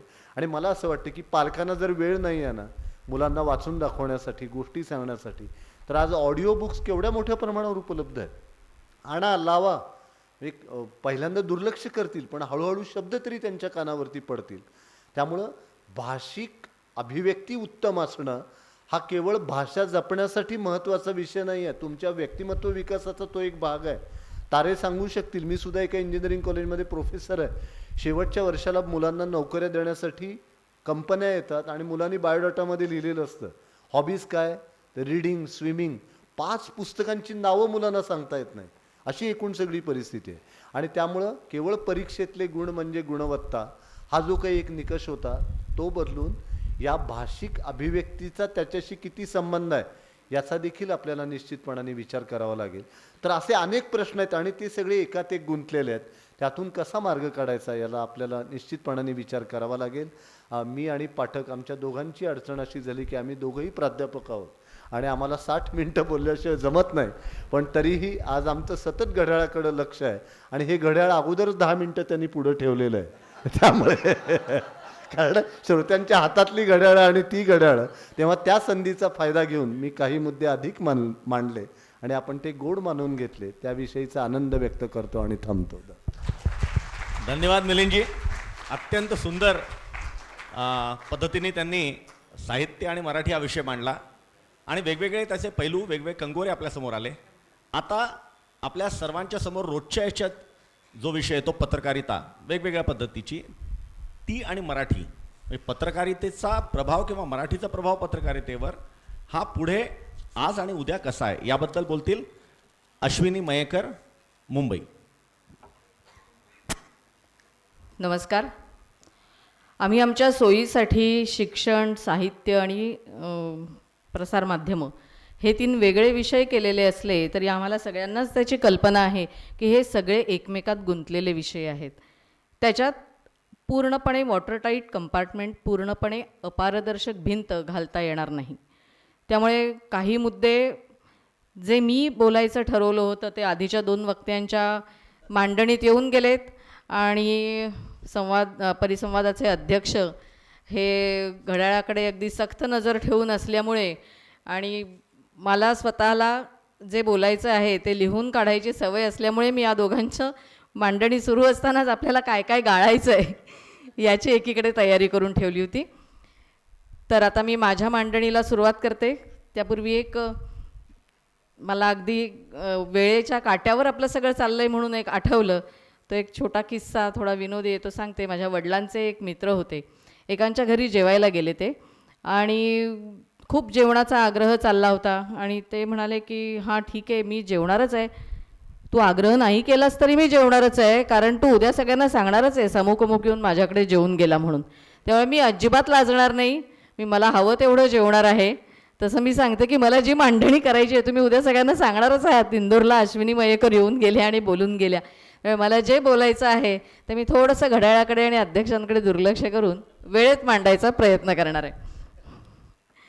मराठी भाषा आज आणि उद्या यात मला प्रसारमाध्यमांची जी काही बाजू आहे ती मांडायची आहे. ही बाजू मी मांडणार आहे ते केवळ माझं निरीक्षण आहे असं नाही, तर मी आणि माझ्यासारखे अनेक पत्रकार जे दीर्घकाळ या क्षेत्रात मुसाफिरी करत आहोत त्यांच्या मतांचं हे सार आहे. हे सगळं आमच्या निरीक्षणावर आधारित आहे. ते एकांगी नक्की नाही आहे, ते परिपूर्ण नसेल पण ते एकांगी नक्की नाही आहे याची मला स्वतःला खात्री आहे. प्रसारमाध्यमं म्हणताना आत्ता माझ्या डोळ्यासमोर त्याचे प्रामुख्याने आत्ताच्या काळातले 3 आयाम आहेत. त्यात एक येतं छापील स्वरूपातली नियतकालिकं, ज्यात प्रामुख्याने दैनिकं आणि साप्ताहिकं यांचा समावेश करता येईल. दुसरं म्हणजे आजच्या काळाशी सुसंगत आणि वाचकांच्या गरजेशीही सुसंगत अशा नियतकालिकांच्या प्रकाशित होणाऱ्या आवृत्त्या त्यांच्या फेसबुक पेजच्या माध्यमातून तसंच ट्विटर हँडलसारख्या माध्यमातून म्हणजे आभासी मंचावरची त्यांची उपस्थिती आणि एकूणच छापील वर्तमानपत्रात जी काही लिखित मांडणी असते त्याला दृकश्राव्य मांडणीची दिली गेलेली जोड म्हणजे या सगळ्या नियतकालिकांच्या निघणाऱ्या यूट्यूब चॅनल्स, यूट्यूब वाहिन्या, हा झाला त्याचा दुसरा आयाम. त्याचबरोबर तिसरा आयाम जो आहे तो आहे दर्जेदार लेखन करणाऱ्या ब्लॉगर्सचा आणि फेसबुकसारख्या समाजमाध्यमातून गांभीर्याने म्हणते आहे, हे लक्षात घ्या, गांभीर्याने व्यक्त होणाऱ्या लेखकांचा. हा जो आयाम आहे तो आपल्याला काय दाखवतो तर लेखनाच्या माध्यमातून आजही विचारांची अभिव्यक्ती आणि अभिसरण होण्याची गरज समाज म्हणून आपल्याला किती जाणवते आहे, हा तिसरा आयाम आपल्यासमोर ठळकपणे मांडतो. म्हणजे फेसबुकवर असे अनेक लेखक आहेत की जे केवळ फेसबुकसारखं व्यासपीठ किंवा प्लॅटफॉर्म मिळाला म्हणून लिहिते झाले आणि गेल्या 10 वर्षाच्या काळात त्यांच्यातून उत्तम लेखक निर्माण झाले. असे अनेक लेखक फेसबुकवरचे आहेत. आणि मला सांगायला आनंद होईल की संपादक म्हणून मी गेली 12 वर्ष विवेकमध्ये जबाबदारी सांभाळते आहे. मला फेसबुकसारख्या सोशल मीडियामधून अनेक चांगले लेखक वेगवेगळ्या विषयावर लिहिणारे, समतोल लिहिणारे हे आतापर्यंत मिळाले आहेत की जे फेसबुकसारखं माध्यम नसतं तर कदाचित व्यक्तही झाले नसते. त्यामुळे आपण या समाज माध्यमांचं महत्त्वही याच्या पुढे लक्षात घ्यायला हवं. एकीकडे आपण म्हणतो की छापील नियतकालिका कोणी वाचत नाही. गेल्या रविवारी आमची जी एक झूम मीटिंग झाली त्याच्यात मला प्रशांतजींनी सांगितलं होतं की नेमकी किती संख्या आहे छापील नियतकालिकांची, जरा त्याची आकडेवारी मिळाली तर बघा. तर तशी मी शासन दरबारी जी नोंद असलेली नियतकालिका आहे ज्यात प्रामुख्याने दैनिक आणि साप्ताहिकांचा समावेश आहे त्याची जरा चाचपणी केली तर आजच्या घडीला 1104 शासन दरबारी नोंद झालेली दैनिक आणि साप्ताहिकं महाराष्ट्रातून प्रकाशित होतात. त्यात राज्यस्तरावर आपण ओळखतो असे मोठे मोठे ब्रँड आहेत दैनिकाच्या रूपात येणारे. जिल्हा स्तरावरची दैनिकं आहेत की त्यांच्या जिल्ह्यामध्ये खूप चांगला खप आहे. तालुका स्तरावरची दैनिकं आहेत. हे मी कशासाठी सांगते आहे की एकीकडे इलेक्ट्रॉनिक आणि डिजिटल माध्यमांच्या युगात मराठी छापील नियतकालिक वाचतंय कोण असा प्रश्न आपण खूप सहज विचारतो आणि असा प्रश्न आपल्याला पडत असताना प्रत्यक्ष संख्या मात्र डोळ्यात भरावी इतकी आहे या नियतकालिकांची. थोडं मला आज आणि उद्यावर बोलायचं असलं तरी मी थोडी इतिहासात डोकावणार आहे. 6 जानेवारी 1832 हा प्रसार माध्यमांच्या युगाचा आपल्याला महाराष्ट्रातला दिवस म्हणता येईल. त्या दिवशी बाळशास्त्री जांभेकर यांनी दर्पण या वृत्तपत्राचा प्रारंभ केला. पहिला अंक त्या दिवशी प्रकाशित झाला. अतिशय तरुण वयात एल्फिस्टन कॉलेजमध्ये अध्यापक म्हणून काम करणारे बाळशास्त्री यांना हे का सुरू करावं असं वाटलं तर त्यांना असं वाटलं की इथल्या लोकांचं प्रबोधन झालं पाहिजे. विलायतेत चालू असलेला जो विविध विद्यांचा अभ्यास आहे त्याची माहिती इथल्या लोकांपर्यंत पोचली पाहिजे आणि त्या हेतूने त्यांनी वर्तमानपत्र सुरू केलं. या वर्तमानपत्राची ताकद लोकांच्या मनात पारतंत्र्याबद्दल चीड निर्माण करायला आणि स्वातंत्र्याची आकांक्षा निर्माण करायला आपल्याला उपयोगी पडू शकते हे लोकमान्य टिळकांनी जाणलं आणि त्यातून केसरी आणि मराठा ही वर्तमानपत्र सुरू झाली. स्वातंत्र्य मिळालं आणि मग हे 2 हेतू मागे पडले. तरीही प्रबोधन होऊ शकतं स्वातंत्र्य मिळाल्यानंतर वागायचं कसं, वाटचाल कशी करायची नागरिक म्हणून, हे सांगायची गरज होती इथल्या लोकांना. आणि त्यामुळे स्वातंत्र्यानंतरही वर्तमानपत्रांचं महत्त्व कमी झालं नाही. एवढंच नाही तर तेवढ्या कालावधीत साधारण 100 वर्षाचा काळ गेला होता, 1832 ते 1947. त्या कालावधीत ही जी प्रसारमाध्यमं म्हणजे त्यातली दैनिकं आणि साप्ताहिकं इथल्या महाराष्ट्रातल्या मराठी मध्यम वर्गाचा एक अविभाज्य भाग बनली होती. त्याच्यावर त्यांचं वैचारिक भरणपोषण होत होतं. मराठी म्हणजे आपल्याला आज अगदी अभिमानाने म्हणता येईल की अनेक लेखक आहेत असे गेल्या पिढीतले की ज्यांची लेखन म्हणून कारकीर्द ही वर्तमानपत्रीय लेखनाने झालेली आहे सुरू. त्यामुळे वर्तमानपत्राचं योगदान साहित्यिक निर्माण करण्यातही खूप मोठं आहे प्रसारमाध्यम म्हणून, तर हेही आपण लक्षात घेतलं पाहिजे. पण नंतर काळाच्या ओघात जी काही एकूण प्रसारमाध्यम म्हणून क्रांती झाली आणि त्या क्रांतीचा जो काही वेग होता त्याच्यात साधारण आपल्याला स्वातंत्र्य मिळालं तेव्हाच माहिती आणि मनोरंजनाचं श्राव्य माध्यम म्हणून आकाशवाणी आली. 1960 साली भारतात दूरदर्शनचं आगमन झालं. 70चं दशक उजाडेपर्यंत असं झालं होतं की माहिती आणि मनोरंजनासाठी प्रसारमाध्यमाच्या क्षेत्रात छापील वर्तमानपत्राबरोबर आकाशवाणी आणि दूरदर्शन हे अजून 2 महत्त्वाचे घटक सामील झाले होते. आणि त्याच्यानंतर 90च्या दशकात तर पुढची 15 वर्ष आठवून पहा की आपल्याकडे साप्ताहिक मालिका असायच्या, तिथून त्या दैनिक झाल्या कधी, आणि नंतर 24/7 गुऱ्हाळ सुरू कधी झालं. मनोरंजनाची वाहिन्या असतील किंवा एन्फोटेनमेंट माहिती आणि मनोरंजन देणाऱ्या वृत्तवाहिन्या किंवा वृत्तरंजन वाहिन्या असतील, त्यांचं युग सुरू झालं आपल्याकडे. या सगळ्यात झालं काय, प्रबोधनाचे मार्ग खुले झाले, माहिती मिळण्याच्या अनेक वाटा लोकांना गवसल्या. या 3ही माध्यमांमध्ये मी इथे आत्ता मराठी माध्यम डोळ्यासमोर ठेवून ही सगळी चर्चा करते आहे. 3ही माध्यमांमध्ये मराठी भाषा तर होतीच, पण माध्यमानुसार त्या भाषेचा पोत बदलत गेला, प्रकार बदलत गेला. वर्तमानपत्रातली भाषा ही लिखित प्रमाण भाषा होती आणि अन्य 2 माध्यमांनी मात्र बोलीभाषेची कास धरली. कारण प्रामुख्याने ती मुळात साधनच जी होती ती दूरसंवादाची साधनं होती. त्यांना संवाद करायचा होता, श्रोत्यांशी असेल दर्शकांशी असेल, तो संवाद करायचा होता. त्यामुळे त्यांची भाषा ही बोलीभाषा होती. या दोघांमुळे आणि अनेक दूरचित्रवाहिन्यांमुळे हळूहळू वृत्तपत्रीय म्हणजे नियतकालिकांना स्पर्धेत टिकून राहण्यासाठी नवी नवी आव्हानं समोर आली आहेत. ती आव्हानं अनेक प्रकारची आहेत. कसदार लेखन, त्याची असलेली आवश्यकता आणि आत्ता जाणवत असलेला बऱ्यापैकी दुष्काळ, भाषा, त्याच्याबरोबर विषयांचं वैविध्य.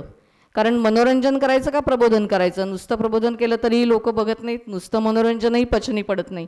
आणि मुख्य म्हणजे आर्थिक मुद्द्याशी जोडले गेलेलं सगळी गणितं, ह्या सगळ्या पेचात आत्ता खरं तर नियतकालिका अडकलेली आहेत. माझ्या आधीच्या 2ही वक्त्यांनी एकूणच इंग्रजी भाषेचा प्रभाव आणि त्यातून मराठी माणसाच्या मनात असलेला न्यूनगंड याचा परिणाम एकूणच आपल्या भाषेच्या वापरावर कसा झाला आहे याविषयी सांगितलं. या सगळ्यांचा परिणाम प्रसारमाध्यमांमध्येही झालेला आपल्याला दिसतो. म्हणजे या सगळ्यांनी, मला माहिती आहे की असं अभिसरण जेव्हा होतं तेव्हा भाषा समृद्ध होते. त्यामुळे आपण काही आपले दरवाजे भाषा म्हणून लावून घ्यायची गरज नाही आहे. हे अभिसरण प्रत्येक टप्प्यावर होत आलेलं आहे. आधी जे परकीय शासनकर्ते आले आपल्यावर, त्या काळातही मराठी भाषेत अनेक परकीय भाषांमधले शब्द आले.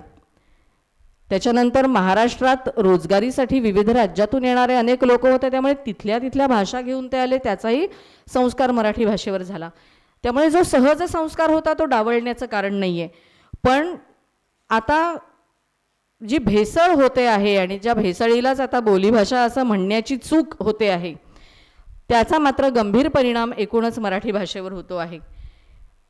हे जे काही सरमिसर होते आहे ती काही अजिबात मराठी भाषेचं सौंदर्य वाढवणारी तर नाहीच, पण ती तिचा डौल बिघडवणारी आहे. तुम्हाला जर थोडी तुलना करायची असेल तर काहीच वर्षांपूर्वीचं वर्तमानपत्र आणि आत्ताचं वर्तमानपत्र समोर ठेवलं तरी मी काय म्हणते ते कळेल. एवढंच नव्हे तर रोजचं वर्तमानपत्र आणि त्याच वर्तमानपत्राची ई आवृत्तीमध्ये लेख जसेच्या तसे घेतले जातात, पण सारख्या बातम्यांचं जे गुऱ्हाळ चालू असतं ते गुऱ्हाळ चालू राहण्यासाठी आपण कुठल्या भाषेत बातम्या वाचकांपर्यंत पोचवतो आहोत याचं भान मात्र भल्याभल्यांचं सुटलेलं आहे. ना व्याकरणाची चिंता आहे, ना शब्दांच्या निवडीची चिंता आहे.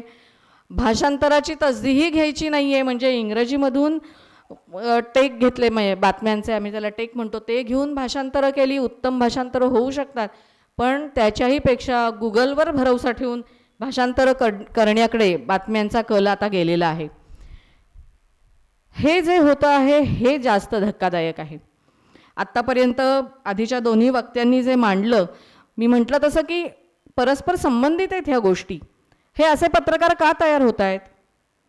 त्याचा शिक्षणाशी संबंध आहे आणि साहित्याशी पण संबंध आहे. हे शिक्षण ही मुलं जर मराठी माध्यमातून घेतच नसतील तर ते पत्रकार म्हणून मराठी माध्यमाच्या दुनियेत, प्रसारमाध्यमांच्या दुनियेत कसे उभे राहणार आहेत आणि कसे व्यक्त होणार आहेत, हा मोठा प्रश्न आहे. जसं इंग्रजी शाळेतले शिक्षक सांगतात की तुम्ही त्यांच्याशी इंग्रजीत बोला म्हणजे त्यांना संवाद येईल, पण मुळात आपली विचार करण्याची भाषा मराठी असेल, ती पण आपण धड विकसित होऊ देत नाही आहोत या सगळ्या प्रकारात. आणि त्याच्यावर इंग्रजी भाषेचं आरोपणही नीट होत नाही आहे. आणि त्यात ही पिढी भाषेच्या दृष्टीने, कुठल्याही भाषेच्या दृष्टीने अतिशय गोंधळलेली पिढी आहे. ह्याची मुळं सगळी त्यांच्या शिक्षणात आहेत. मग ते शालेय शिक्षण असेल, महाविद्यालयीन शिक्षण असेल, भाषेकडे झालेलं दुर्लक्ष हे तुम्हाला प्रत्येक विषयाच्या आकलनामध्ये बाधा आणतं, हे मुलांच्या लक्षात येत नाही. भाषा ही केवळ साहित्याचे पेपर लिहिण्यासाठी उपयोगी नाही आहे. भाषेचा विकास जर नीट झाला तर तुम्हाला अगदी शास्त्रविषयीसुद्धा चांगले आकलन होऊ शकतं. यावर संशोधन झालं आहे, पण त्या संशोधनाकडे दुर्लक्ष करून शिक्षण इंग्रजी माध्यमातूनच केवळ देण्याचा जो अट्टाहास चालू आहे तो खूप गंभीर आहे असं मला वाटतं. नरेंद्र पाठकांनी सांगितलं तसं की मी हे यावर हक्काने बोलू शकते, कारण माझी दोन्ही मुलं मराठी माध्यमात शिकून उच्च विद्याविभूषित आहेत आणि त्यांचं पुढे कुठल्याही स्तरावर इंग्रजीशी जेव्हा त्यांचं भेट घ्यायची वेळ आली तेव्हा कुठेही काहीही अडलं नाही इंग्रजी ड्राफ्टिंगपर्यंत. आणि हेच नाही तर आज माझी नातही मराठी माध्यमाच्या शाळेत शिकते. त्यामुळे मी अधिकाराने बोलू शकते. यावर भरपूर सामाजिक दडपणं असतात आपल्याला मुलांची माध्यमं निवडताना, याची मला जाणीव आहे. कारण मी माझ्या मुलाला जेव्हा 25 वर्षापूर्वी मराठी माध्यमातच घालणार असं म्हटलं तेव्हा मला घरातूनच विरोध झाला होता माझ्या आईवडिलांचा की तुम्ही शिकलात ठीक आहे. म्हटलं आम्ही शिकलो तर आमचं काहीच नुकसान झालं नाही. त्यामुळे याचंही नाही होणार मला खात्री आहे. आणि मी ठाम राहिले त्या निर्णयाशी.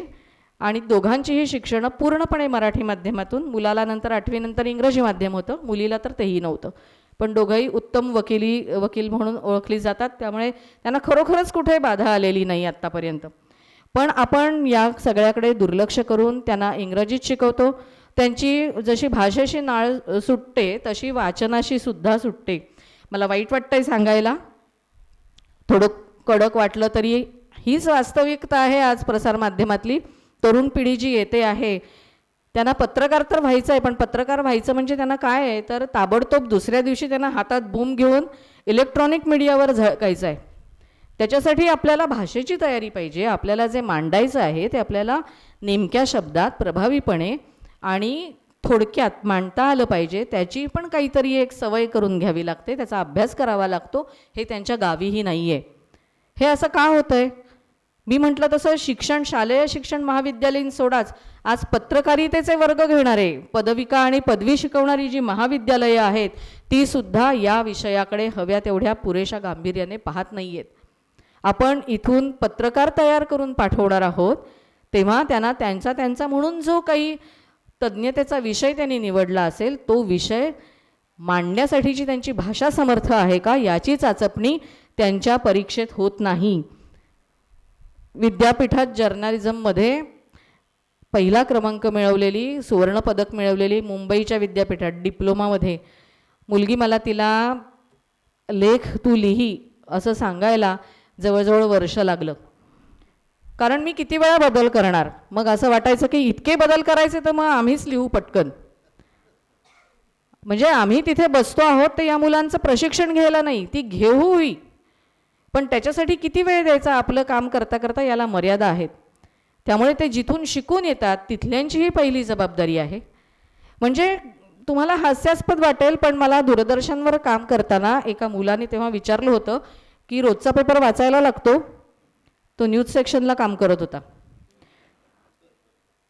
ही अवस्था आहे. मग अरे तुला जर हाच मुख्य प्रश्न पडला असेल, मूळ प्रश्न असेल, तर तू कसा होणार पत्रकार? मग तू का नाही वाचत? बरं, मगाशी जोशी सर म्हणाले तसं की आज काही लोकांची परिस्थिती नाही आहे का 5 रुपयाचं वर्तमानपत्र घेण्याची? मानसिकता नाही आहे. वाचायचं नाही, आमच्या घरात कोणीच वाचत नाही, मग त्याची रद्दी होते असं भल्या भल्या घरातून सांगितलं जातं. ती वाचन संस्कृती रुजवलीच जात नाही घरात. जर मी पुन्हा म्हणेन की त्याचं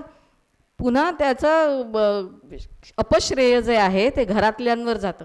घरात आई वडील वाचताना दिसत नसतील, नुसताच पेपर येऊन टिपॉयची शोभा वाढवत असेल तर मुलं नाही वाचणार आहेत. त्यांच्यासमोर आई वडील पेपर वाचत असतील, त्यातल्या बातम्यांवर, त्यातल्या लेखांवर चर्चा करत असतील, तर मुलांवर ते संस्कार नकळत होणार आहेत आणि त्यातून वाचनाची गोडी निर्माण होणार आहे. वाचनाची गोडी ही काही आकाशातून पडत नाही. त्याच्यासाठी कळत नकळत वातावरण तसं तयार करायला लागतं त्यांच्या भोवती. आणि हे सगळं पत्रकार म्हणून आवश्यक आहे. त्याच्या घडणीतले किंवा त्याच्याकडून असलेल्या अपेक्षातले हे महत्त्वाचे गुण आहेत की त्याचं वाचन कसं आहे, त्याची भाषा कशी आहे, त्याची अभिव्यक्ती कशी आहे. आणि हे तपासायला आम्हाला पुन्हा त्याचं शिक्षण कुठल्या माध्यमात झालं आहे, त्याची पत्रकारिता कुठल्या कॉलेजमधून पूर्ण झालेली आहे, त्याला साहित्याची किती आवड आहे, इथे येऊन ते भिडतं. त्यामुळे मी म्हटलं तसं की शिक्षण आणि साहित्य हे दोन्ही ते मांडल्याशिवाय पत्रकारिता मांडताच येणार नाही, इतके ते एकमेकांमध्ये गुंतलेले आहेत. मग अशी वाचनालयांचा उल्लेख झाला, जसं आता मी पेपरचं म्हटलं तसं खूप कल्पक वाचनालयं, क्रियाशील वाचनालयं ही एक मोठी आपल्या संस्कृतीचा हिस्सा आहेत. म्हणजे खरोखर अशी अवस्था आहे की घरातल्या सिनियर सिटीझनला कुठल्याही कारणामुळे आता वाचन शक्य नसेल किंवा ते निवर्तले तर ते कार्ड बंद केलं जातं, ते पुढे चालवलं जात नाही. आजच सकाळी आपण जी लायब्ररी बघितली, अतिशय समृद्ध इंदोरची लायब्ररी आहे की जिचा खरोखर कौतुक आणि अभिमान वाटावा, तशी आमच्या डोंबिवलीत एक लायब्ररी आहे. मला जाता जाता त्याच्याबद्दल सांगायला आवडेल. तिथे पुस्तक आदान प्रदान योजना असते दरवर्षी. पै फ्रेंड्स लायब्ररी आत्ताच त्याचे 3 दिवसाचा कार्यक्रम झाला. 10 रुपये शुल्क लायब्ररीचं म्हणून भरायचं त्या योजनेसाठी. आपली वाचून झालेली आणि आता आपल्याला नको असलेली आपल्या घरातली कितीही 1 पासून कितीही पुस्तकं तिथे आणायची आणि त्या बदल्यात तिथे आलेली पुस्तकं त्यातली तुम्हाला जी हवी आहेत वाचायला ती घेऊन जायची. कुठलीही किमतीची आदानप्रदान त्याच्यात होत नाही. पुस्तकासमोर पुस्तक. मग तुम्ही 50 पानांचं पुस्तक आणून 200 पानांचं घेऊन गेलात तरीही कोणी काही म्हणत नाही. आणि त्यातून म्हणजे त्याला तुडुंब गर्दी असते, लोक येत आहेत, घेऊन जात आहेत. अशी वाचनालयांनी जर संस्कृती एक निर्माण केली तर त्याचा पण एक चांगला परिणाम या प्रसारमाध्यमांवर होईल. मी पुन्हा म्हणते की प्रसारमाध्यमं ही काही आकाशातून पडलेली नाही आहे, ती आपल्या रोजच्या जगण्याचा भाग आहेत. आमच्यासारखी झाडामासाची माणसं तिथे काम करत आहेत. त्यामुळे त्यांना तयार करायचं असेल, आमचा आज आणि उद्या हा चांगला हवा असेल, त्यांनी काही उत्तम कामगिरी करावी अशी अपेक्षा असेल तर या सगळ्याकडे सुद्धा आपल्याला गांभीर्याने बघायला हवं. मग अशी सुरेश भटांच्या गझलेचा उल्लेख झाला की 3.5 महिने पूर्ण करायला लागले. माझ्या नशिबाने मला माझ्याहून वरिष्ठ असे लाभले आहेत की मी त्यांना आजही पाहते की ते एकेका लेखन विषयासाठी किती कष्ट घेतात आणि किती वेळा ते प्रिंट काढून मागतात त्यांच्या लेखनाची आणि त्याच्यात बदल सुचवतात. म्हणजे रमेश पतंगे ज्येष्ठ विचारवंत जे आहेत, ज्यांच्याबरोबर आमचं भाग्य असं आहे की आमची रोजच गाठ पडते, त्यांनी सांगितलेला एक मंत्र आहे, तो मी लक्षात ठेवला आणि मी शक्य तेवढ्या मुलांपर्यंत तो पोचवते की विषय ना आधी डोक्यात भिजत घालावा लागतो. तो तुम्ही भिजत घातलात तरच तुमच्या हातून सहज लेखन होतं, तरच तुमचं त्याच्यावर विचार होतो, चिंतन होतो, स्वतःची अशी काहीतरी मांडणी होते. सगळीकडे शॉर्टकट शोधायला गेलो तर त्याचा परिणाम आपल्या हातून जे लिहिलं जाणार आहे, आपल्याकडून जे निर्माण केलं जाणार आहे त्याच्यावर नक्कीच होणार आहे आणि ते निकृष्ट असणार आहे, त्याच्याशिवाय काहीच असू शकत नाही. त्यामुळे पत्रकार मंडळी आजची आणि उद्याची यांनी त्यांच्या शब्दसंपत्तीवर खूप काम करायची गरज आहे. विषयांची खोली लक्षात घेण्याची गरज आहे. आणि भाषेतली तज्ज्ञता आपली आहे का? भाषा म्हणजे काही फक्त आर्ट्सला गेलेल्या, मराठीत डिग्री मिळवणाऱ्या किंवा इंग्रजी साहित्यात डिग्री मिळवणाऱ्यांचीच फक्त भाषा नाही आहे. मी म्हटलं तसं की प्रत्येकाला उत्तम भाषा येणं आवश्यक आहे. परत पत्रकारितेच्या वर्गात असं होतं ना की तिथे अनुभवी पत्रकार शिकवायला जात नाहीत. म्हणजे त्याचाही एक परिणाम त्या वर्गांवर होतो. हौशीच पुन्हा त्यांच्यासारखेच शिकवायला गेले तर आपण तिथून बाहेर पडणारे विद्यार्थी कसे असतील याची आपण अपेक्षा करू शकतो. बोलीभाषा आहे.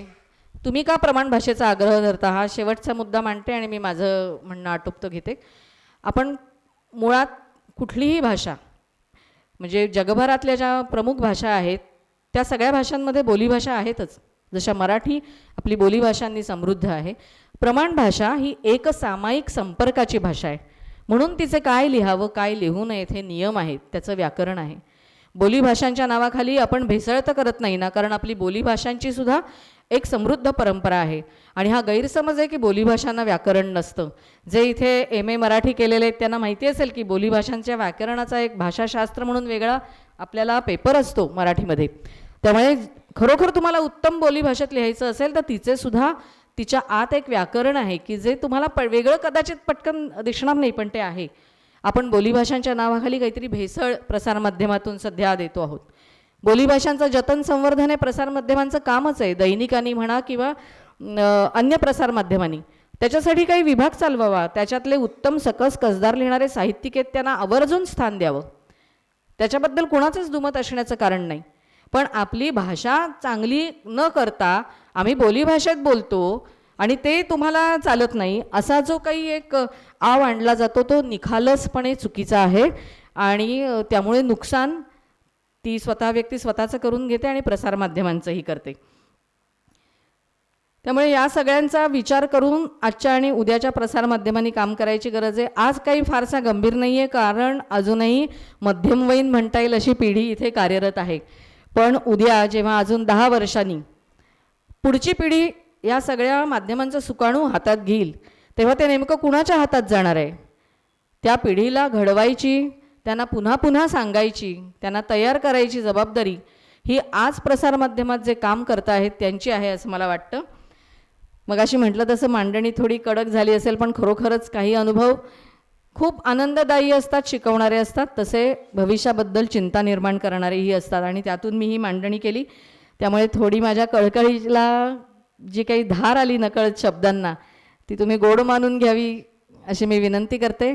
पुन्हा एकदा इथल्या सर्व आयोजकांचे मनापासून आभार मानते की भगिनी भाव कसा जपला जावा याचं एक उत्तम उदाहरण आज इंदोरकरांनी घालून दिलेलं आहे.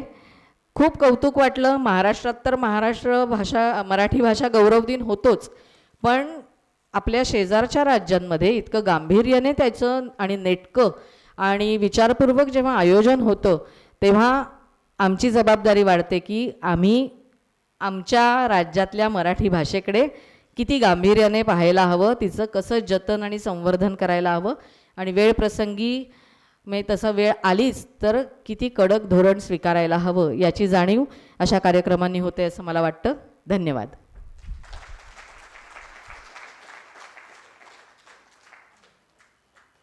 या परिसंवादाचे मुख्य अतिथी माननीय जयंतजी भिसे, परिसंवादात सामील झालेले वक्ते ठाण्याहून ज्यांना आजच ठाणे भूषण हा पुरस्कार मिळालेला आहे असे डॉक्टर नरेंद्र पाठकजी, ज्यांचा वक्तृत्वाचा आपण आत्ताच आस्वाद घेतला असे पुण्याहून आलेले मिलिंदजी जोशी आणि ज्यांना आत्ता आपण ऐकलं विवेकच्या संपादिका अश्विनी मयेकरजी. मी सर्वप्रथम तर उदय परांजपे यांना मनापासून धन्यवाद देतो. महाराष्ट्राच्या बाहेर एक खूप चांगला कंटेंट रिच, इंग्रजी शब्द वापरतो आहे पण लवकर समजावं म्हणून, कंटेंट रिच अशा पद्धतीचा एक परिसंवाद त्यांनी आयोजित केला इतक्या चांगल्या पद्धतीने. त्याबद्दल खरंच त्यांचं कौतुक आणि त्यांचे आभार. इंदोरकरांसमोर बोलताना, या विषयावर बोलताना विशेषतः मला एक जुनी घटना आठवते. लहान होतो तेव्हा, मी लहान म्हणजे कॉलेजात होतो. साधारणतः 80च्या दशकातली घटना आहे. 83-84 असेल, 1983 1984 आपल्याला आठवत असेल. या इंदोर शहरामध्ये मराठी भाषिकांचा एक खूप मोठा मोर्चा निघाला होता. त्या मोर्चाची मागणी काय होती तर इंदोर आकाशवाणीवरनं अर्ध्या तासांचा मराठीचा कार्यक्रम प्रक्षेपित व्हावा. लक्षात घ्या, 1983. आज 2022. अर्ध्या तासाच्या आकाशवाणीवरच्या मराठीच्या कार्यक्रमाकरता इंदूरकरांना मोठा मोर्चा काढावा लागलेला होता. आज आपल्या प्रत्येकाच्या घरी किती चॅनल्स येतात मराठीचे? एकूण साधारणतः 27-28 मराठी चॅनल उपलब्ध आहेत. त्यातले आपल्या त्या केबल ऑपरेटरने किंवा त्या टाटा स्काय किंवा डिशवर जे काही येत असतील त्यांची संख्यासुद्धा 10-15 तरी निश्चित आहे आजच्या. लक्षात घ्या, 24 तास वाहणारे अशी ती चॅनल्स जी आपल्याला सहज सुलभरित्या आपल्याला नाही जगभरात पसरलेल्या सर्व मराठी माणसांना उपलब्ध आहे. OTTचा कंटेंट आहे. OTTच्या प्लॅटफॉर्म्सवर तर हवे तेव्हा मालिकांच्या त्या वेळेचं सुद्धा बंधन नाही. हवं तेव्हा आपल्याला हव्या त्या गोष्टी बघता येतात. सोशल मीडियावर किती मोठ्या प्रमाणावर मराठी वाचली जाते, लिहिली जाते, हे खूप वेगळं चित्र आहे. हे खूप चांगलं चित्र आहे. वेगळ्या अर्थाने जरा वेगळ्या चष्म्यातून इकडे बघा, हे खूप चांगलं चित्र आहे. 2005 साली जे मराठी चित्रपट प्रोड्यूस झाले किंवा निर्माण झाले त्यांची संख्या होती 9. आत्ता या कोरोनाच्या काळामध्ये जेव्हा हिंदी चित्रपट सृष्टीने सुद्धा जवळपास राम म्हटलेला आहे किंवा त्यांना खूप जास्त संकटांना सामोरं जात आहे, अशा परिस्थितीमध्ये मराठी चित्रपट जे निर्माण झालेले आहे गेल्या 2 वर्षामध्ये, त्या प्रत्येक वर्षातल्या चित्रपटांची संख्या आहे 22, 23 किंवा 30. काय दाखवत आहे? आजच्या काळामध्ये आज मराठीची जी परिस्थिती आहे, भूतकाळाचा आपण विचार करत नाही, पण भूतकाळाशी जर तुलना केली तर मराठीचे खूप चांगले दिवस सध्या आपल्या सर्वांच्या समोर आहेत. खूप चांगले दिवस आहेत. मराठी शेवटी वाढेल कशी? आपण बोललो, लिहिलं, आपण बोलत राहिलो, एक दुसऱ्याशी संवाद करत राहिलो मराठीमध्ये, मराठी वाचत राहिलो, आपल्या कानावर मराठी पडत राहिली तर मराठी टिकेल. ते तर आज होत आहे ना. त्यामुळे हा कन्सर्न जरूर आहे, हा एक धोक्याची घंटा जरूर आहे की पुढे काय होईल, कशा पद्धतीची शुद्ध मराठी भाषा टिकून राहील, मराठी भाषा टिकून राहील हे निश्चित आहे. त्याला शुद्ध कसं करायचं, त्याला चांगल्या पद्धतीने कसं अजून जास्त संपन्न करायचं. स्वातंत्र्यवीर सावरकरांनी जी शब्द मराठीला दिले त्याच्यातून मराठी भाषा समृद्ध झाली आहे. कितीतरी शब्द सावरकरांनी आपल्याला मराठी भाषेला दिलेले आहेत. तशा पद्धतीचे शब्द मराठीत आणून तशा पद्धतीचं कसदार मराठी हे आणलं पाहिजे, हे मान्य. पण त्याच्याच बरोबर एक महत्त्वाचा मुद्दा आपल्या सर्वांनी लक्षात घेतला पाहिजे की तंत्रज्ञानानं सर्व चित्र बदललेलं आहे. सर्व चित्र बदललेलं आहे. एक खूप चांगला मुद्दा हा मिलिंदजींनी आपल्या भाषणात मांडला की वाचिक महत्त्व, की आपल्याकडे लिखित आणि वाचिक या दोन्ही परंपरा होत्या आणि आहेत. एक लक्षात घ्या की तंत्रज्ञानाबरोबर जग बदलत आहे. फक्त एकट्या मराठी भाषेशी संबंधित समुदाय किंवा भाषिक समूह बदलत नाही, सर्वच बदलत आहेत. लिखित साहित्य वाचण्याची एक प्रकारची जी ज्याला टेंडन्सी म्हणतात ती थोडी थोडी कमी होते, मान्य. पण म्हणून त्याची जागा, हे त्यांनीच उल्लेख केला आपण, ऑडिओ बुक्सने घेतलेली आहे. आता विश्वनाथ शिरडोणकरजींनी मला पुस्तकं दिली त्यांची, मला एक खूप चांगलं वाटलं त्यांनी जे बोललं ते. 2दा त्यांनी सांगितलं याची ऑडिओ बुक्स आहेत, हे खूप महत्त्वाचं आहे.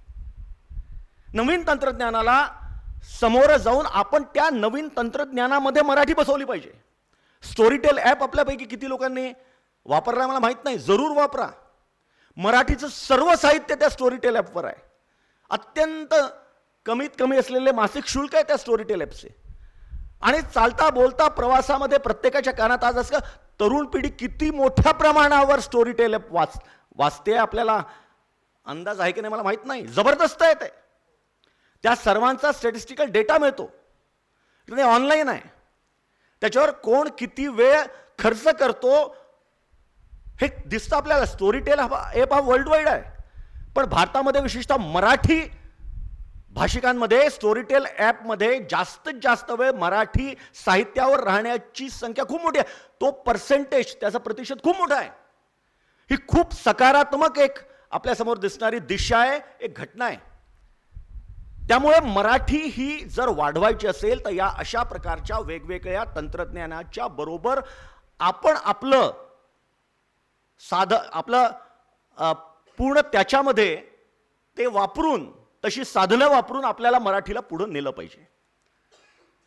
शिक्षणाच्या संदर्भात चांगले मुद्दे आले.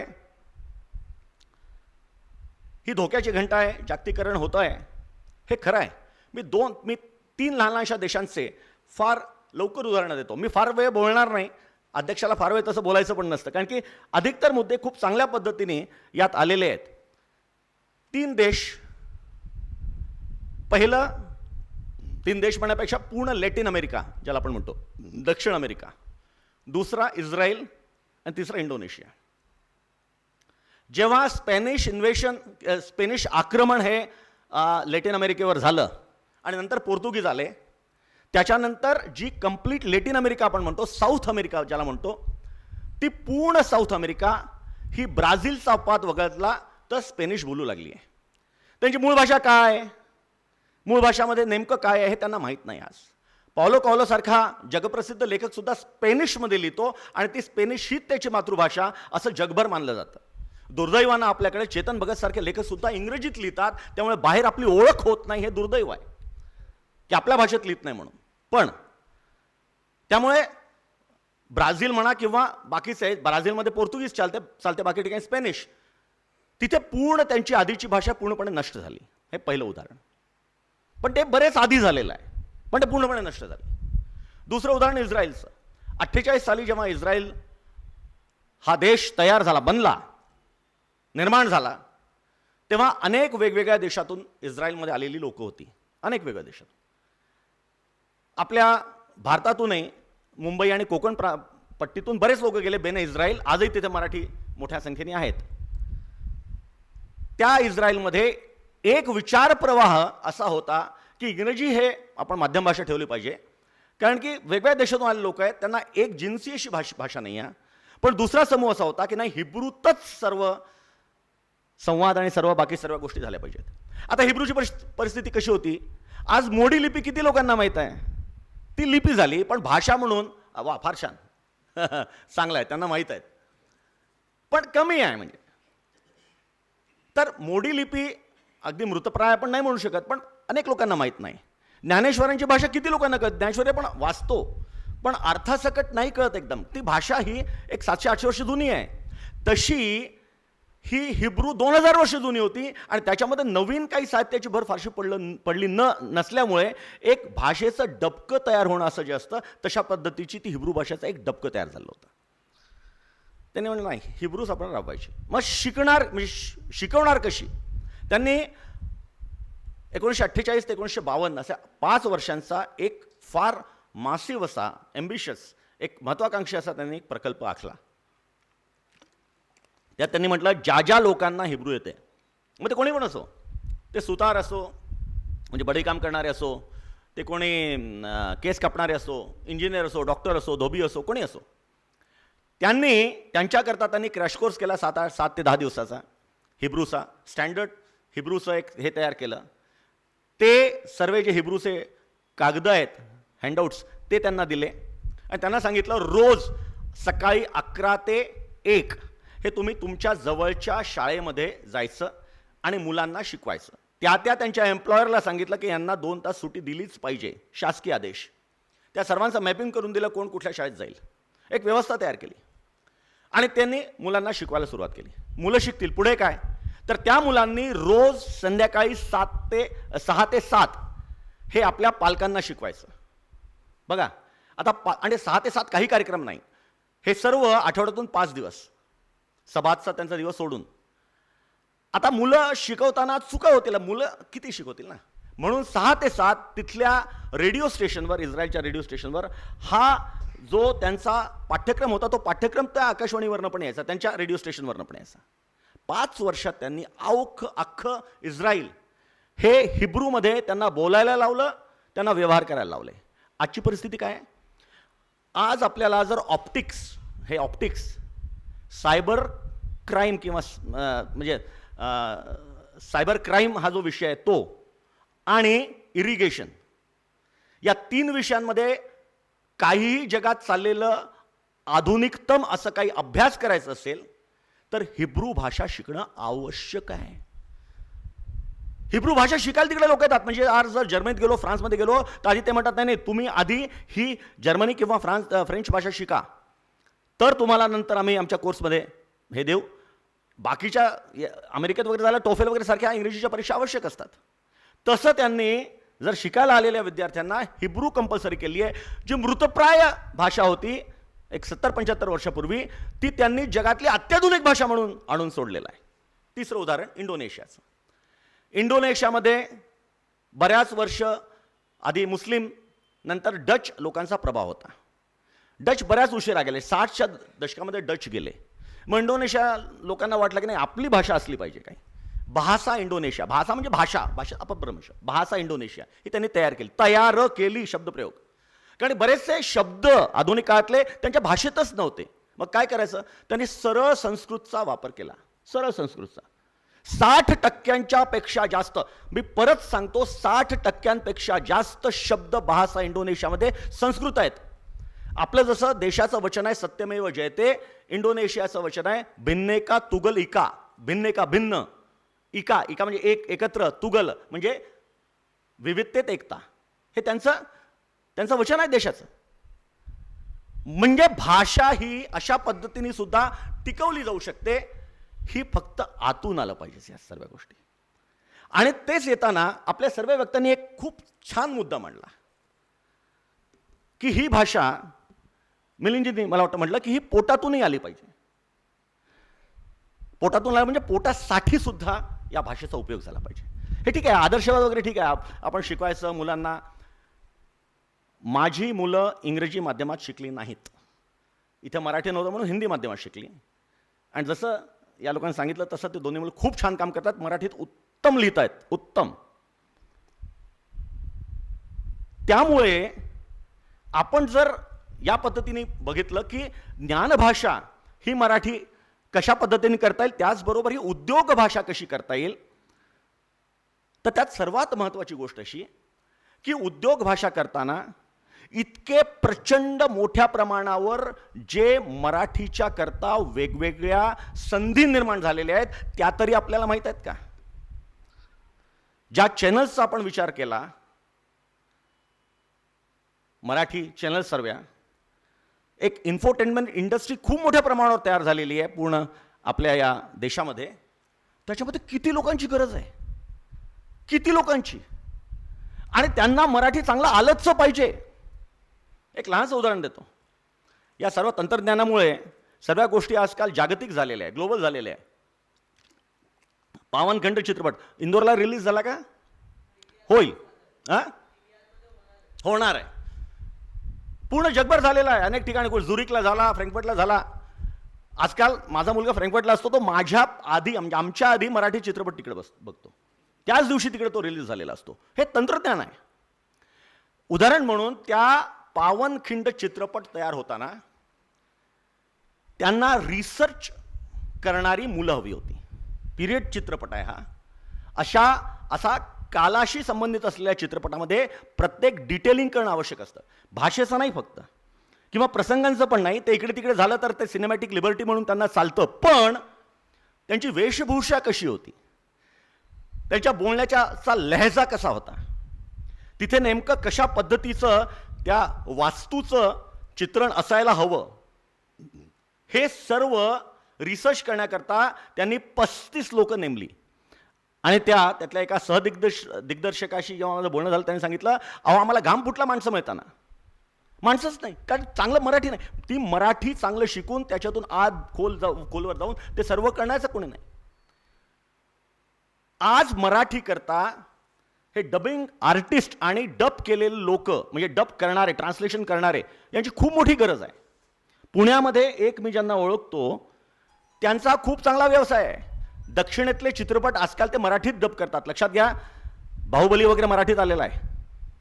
आपल्या चॅनल्सवर बघितला पण असेल आपण लोकांनी. हे सर्व चित्रपट आता मराठीत येणार आहे. हिंदी आणि मराठी, हिंदीतही अनेक चित्रपट मराठीत येऊन राहिलेले आहे. किती मोठी इंडस्ट्री आहे, किती मोठी ज्याची गरज आहे की इतक्या लोकांनी मराठीमध्ये व्यवस्थित ते समजून घेऊन त्याचं भाषांतर करून ते मराठीमध्ये त्या पद्धतीने, तसे डबिंग आर्टिस्ट, असं एक याच्यावर आपण येत गेलो तर त्याची संख्या अमर्यादित आहे. हे फेसबुक आहे, ट्विटर आहे, व्हॉट्सअप आहे, या लोकांना मराठी कंटेंटच्या करता कंटेंट जातात की नाही अशी खूप मोठ्या प्रमाणावर माणसं हवे आहेत. कोणी फक्त तुम्ही गुगल कराल की मराठी कंटेंट रायटर रिक्वायरमेंट करून बघा. अहो अक्षर इतकी मोठी रिक्वायरमेंट आहे, माणसंच मिळत नाही. पण हे आपण सांगतो का मुलांना? अरे हे पोटापाण्याची भाषा आहे, काहीतरी करा. अनेक IT कंपन्यांमध्ये माझा संपर्क येतो. आजकाल त्या लोकांना विशेषतः मराठी लोकांमध्ये जर ते ॲप्लिकेशन असेल, त्या पद्धतीचं असेल, तर IT मध्ये काम करणारे मराठी लोक हवे असतात, पण त्यांची मराठी पण चांगली आहे आणि तिथे माणसं नाही मिळत. त्यामुळे आपण या सर्व हे तरुणींना या पद्धतीचं काउन्सिलिंग करतो का हे महत्वाचं आहे. आणि ज्या क्षणी हे व्हायला लागेल ना, लक्षात घ्या, माझा स्वतःचा अनुभव आहे, तरुण पिढी खूप मोठ्या प्रमाणावर मराठी वापरते आहे. कल्पना येणार नाही इतक्या मोठ्या प्रमाणावर. बघा, जर आपल्या मुलांच्या बरोबर जरा संवाद करा, लक्षात येईल मराठीतलं लेटेस्ट गाणं सलील कुलकर्णींनी कुठलं म्हटलेलं आहे किंवा नवीन कुठलं येत आहे हे त्यांना बरोबर माहीत आहे. मराठीतले प्रवाह त्यांना फार चांगल्याने माहीत आहे. लिंक्डइन मराठीत सुरू झालेलं आहे, हिंदीत आणि मराठीत. असे अनेक प्लॅटफॉर्म्स हे त्या भाषेमध्ये येत आहेत. ह्या सर्वांच्या करता खूप मोठं मनुष्यबळ लागणार आहे, जिथे त्यांना त्यांचा विज्ञानाचा सुद्धा एक पार्श्वभूमी लागेल आणि त्याचबरोबर मराठीची पण पार्श्वभूमी लागेल. त्यांना मराठी साहित्याची चांगली जाण लागेल. आपण अनेकदा अनेक शहरांमध्ये मराठी मुलांच्या करता रोजगाराच्या संधी किंवा त्यांनी उद्योग निर्माण करणं याच्याकरता काउन्सिलिंग किंवा अशा प्रकारचे वर्कशॉप, कार्यशाळा अनेक शहरांमध्ये होतात. कदाचित आपल्या इकडे होत असतील, ते करा. पण त्याचबरोबर अशा पद्धतीच्या कार्यशाळा जरा करा ना, की या इतक्या मोठ्या प्रचंड संधी तरुणांच्या समोर आज फक्त मराठीमुळे आलेल्या आहेत. आणि हे जर आपण केलं ना, की पोटापाण्याची भाषा आहे, हे जर तुम्ही केलं तर तुम्हाला खूप चांगली नोकरी लागेल. माझ्या माहितीतला एक युवा, एक तरुण आपल्या बालाघाट शहरातला, हिंदीवर खूप चांगली पकड, आज फेसबुकमध्ये खूप मोठ्या उच्चतम पदावर आहे. टोरंटोला असतो, आता जग फिरतो आहे. हिंदी, पण त्याचं काम मुख्य हिंदी, फेसबुकमध्ये हिंदीचं सर्व बघणं. अशी मराठीची मुलं मला माहीत आहेत. एक मुलगी आहे तिथे काम करणारी. पण हे जर आपण आपल्या लोकांना सांगितलं, आपल्या मुलांना सांगितलं, पालकांना सांगितलं विशेषतः, तर त्यांना लक्षात येईल, त्यांच्या मनात येईल की नाही, आपण आपल्या मुलांना फक्त इंग्रजी माध्यमातून शिकवून त्यांच्यावर अन्याय करतो आहे. मी फक्त इतकं नाही म्हणत त्यांची संधी, त्यांच्यावर अन्याय करतो आहे. मुलांच्या भवितव्यावर आपण अन्याय करतो आहे, जर आपण त्यांना इंग्रजी माध्यमातून शिकवत असू तर आणि त्यांना मराठीपासून तोडत असू तर. आणि त्यामुळे मला असं वाटतं, एक खूप छान सर्व विषय आलेले आहेत. मी फार काही मला बोलायचं नाही, खूप छान सर्वांनी आपण सांगितलेलं आहे. आणि त्यामुळे आपली जगातली 10व्या क्रमांकाची मराठी भाषा आहे. जगामध्ये 10व्या क्रमांकाचे लोक आहेत जे मराठी बोलतात. 2001 मध्ये भारतामध्ये मराठी भाषिकांची संख्या 4थ्या क्रमांकावर होती. आता नाही, आता ती 3ऱ्या क्रमांकावर आहे. हा सकारात्मक बदल आहे. तुम्ही कुठल्याही सोशल मीडिया कंटेंटवाल्यांना विचारा, त्यांचं म्हणणं आहे मराठीमध्ये सोशल मीडिया कंटेंट वाढतोय. म्हणून प्रत्येक जण, मी परत अधोरेखित करून सांगतो, अनेक मोठमोठ्या कमर्शियल कंपन्या या आपल्या प्रॉडक्ट्सला बरोबर मराठी लोकांपर्यंत जाण्यासाठी मराठी कंटेंट रायटर मोठ्या प्रमाणावर घेत आहेत. त्यांना गरज आहे त्याची. त्यामुळे मराठीचं भविष्य हे खूप चांगलं आहे. पण खूप चांगलं आहे म्हणून ठीक आहे, ते चांगलं होत राहील. मी माझ्या मुलाला इंग्रजी शिकवीन, मी काही मराठीचं काही हे करणार नाही. 27 फेब्रुवारीला फक्त मी मराठीच्याबद्दल बोलेन, हे चुकीचं आहे. आपण कितपत मराठी आहो हे आधी फक्त आपण तपासून बघायचं. आपण स्वाक्षरी तरी मराठीत करतो का हो? आपली अभिव्यक्ती आहे ती. बँकेत गेलो तर बँकेमध्ये स्वाक्षरीवरनं आपल्या ओळखतात. तो नवीन क्लर्क असेल तर तो तुम्ही कोण आहे, काय आहे, त्याला काही घेणं देणं नाही. तो हे बघतो स्वाक्षरी मिळते की नाही. जिथून आपली स्वतःची अभिव्यक्ती सुरुवात होते, तीच जर आपली दुसऱ्या भाषेत असेल तर आपल्याला मराठीच्या बद्दल खूप काही बोलता नाही येणार. म्हणून तिथपासून किंवा सुरुवात तर करू आपण. किमान एखादं मराठी पुस्तक तर वाचू, महिन्यातून एखादा मराठी सिनेमा तर बघू. किमान मराठी चॅनलवरचे जे पण काही कार्यक्रम जसे पण असतील त्याच्यावर टीका टिप्पणी करत का होईना पण थोडं तर बघू. मुलांना जसं मी सांगितलं की या ऑडिओ बुक्स स्टोरीटेल ॲप बालसाहित्य इतक्या मोठ्या प्रमाणावर आहे आणि मिलिंदजींच्या मुद्द्यांशी मी सहमत आहे की अनेक बालसाहित्यकारांना वाटतं की त्यांच्या बालपणीमध्ये जे काही होतं त्या भावविश्वातून लंपनचं भावविश्व प्रकाश नारायण संतांनी लिहिलं, खूप छान वाचायला वाटतं, पण आजच्या मुलांशी कनेक्ट होत नाही. गोट्याचा कनेक्ट आजच्या मुलांशी होत नाही, पण बोक्या सातबंटेचा होतो, चिंटूचा होतो. त्यामुळे असं सर्व बालसाहित्य जे आहे, कसदार बालसाहित्य जे आहे ते मुलांच्या समोर आणा ना, त्यांना ऐकवा आणि त्याच्यातून त्या मुलांचा पिंड घडत जाईल. एक खूप चांगलं मराठी वातावरण उद्याच्या दृष्टिकोनातून दिसतं आहे. आपण इंदोरकर खूप चांगल्या पद्धतीने मराठी भाषा जोपासत आहात. आपल्यासमोर मराठी भाषा कशी होईल असं फार काही म्हणण्याची गरज नाही, कारण आपण ते फार जीव लावून जीव तोडून मराठी भाषाच्या संवर्धनाकरता बरेच प्रयत्न करता आहात. आज या परिसंवादाच्या निमित्ताने आपल्याशी संवाद झाला.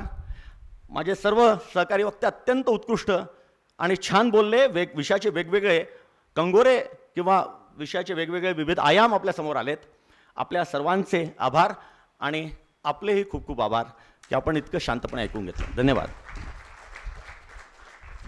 माहिती देतो, त्यांनी ज्या मोर्चाची आठवण करून दिली, तो मोर्चा श्री जयंत भिसे यांच्याच कल्पकतेतून निघाला होता आणि त्याच्याकरता जे चक्री उपोषण झालं होतं, तर माझी बायको पहिल्या दिवशी उपोषणाला बसली होती आणि मी शेवटच्या दिवशी बसलो होतो उपोषणात.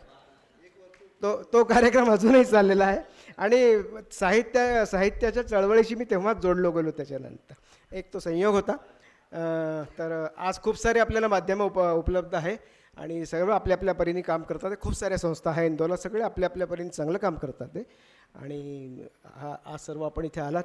आदरणीय मिलनजी जोशी, आदरणीय नरेंद्र पाठक साहेब, प्रशांतजी, अश्विनीताई मयेकर, आपण सर्व इथे इंदोरला आलात, आपले विचार मांडलेत. आपले खूप खूप आभार. आपण परत भेटत राहू, परत काही आपलं इंटरॅक्शन होत राहील अशी मला अपेक्षा आहे. आणि आपण सर्व श्रोते इथे उपस्थित राहिला. दक्षिण मध्य क्षेत्र सांस्कृतिक केंद्र नागपूर आणि मराठी साहित्य अकादमी यांनी हा कार्यक्रम प्रायोजित केलेला आहे. त्या दोन्ही संस्थांचे पण मी आभार मानतो.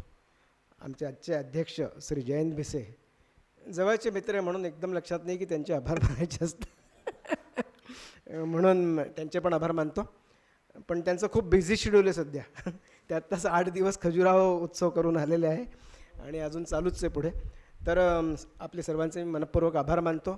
असेच आपण कार्यक्रमाला येत राहा आणि आपण चांगले चांगले कार्यक्रम करत राहू. खूप खूप आभार.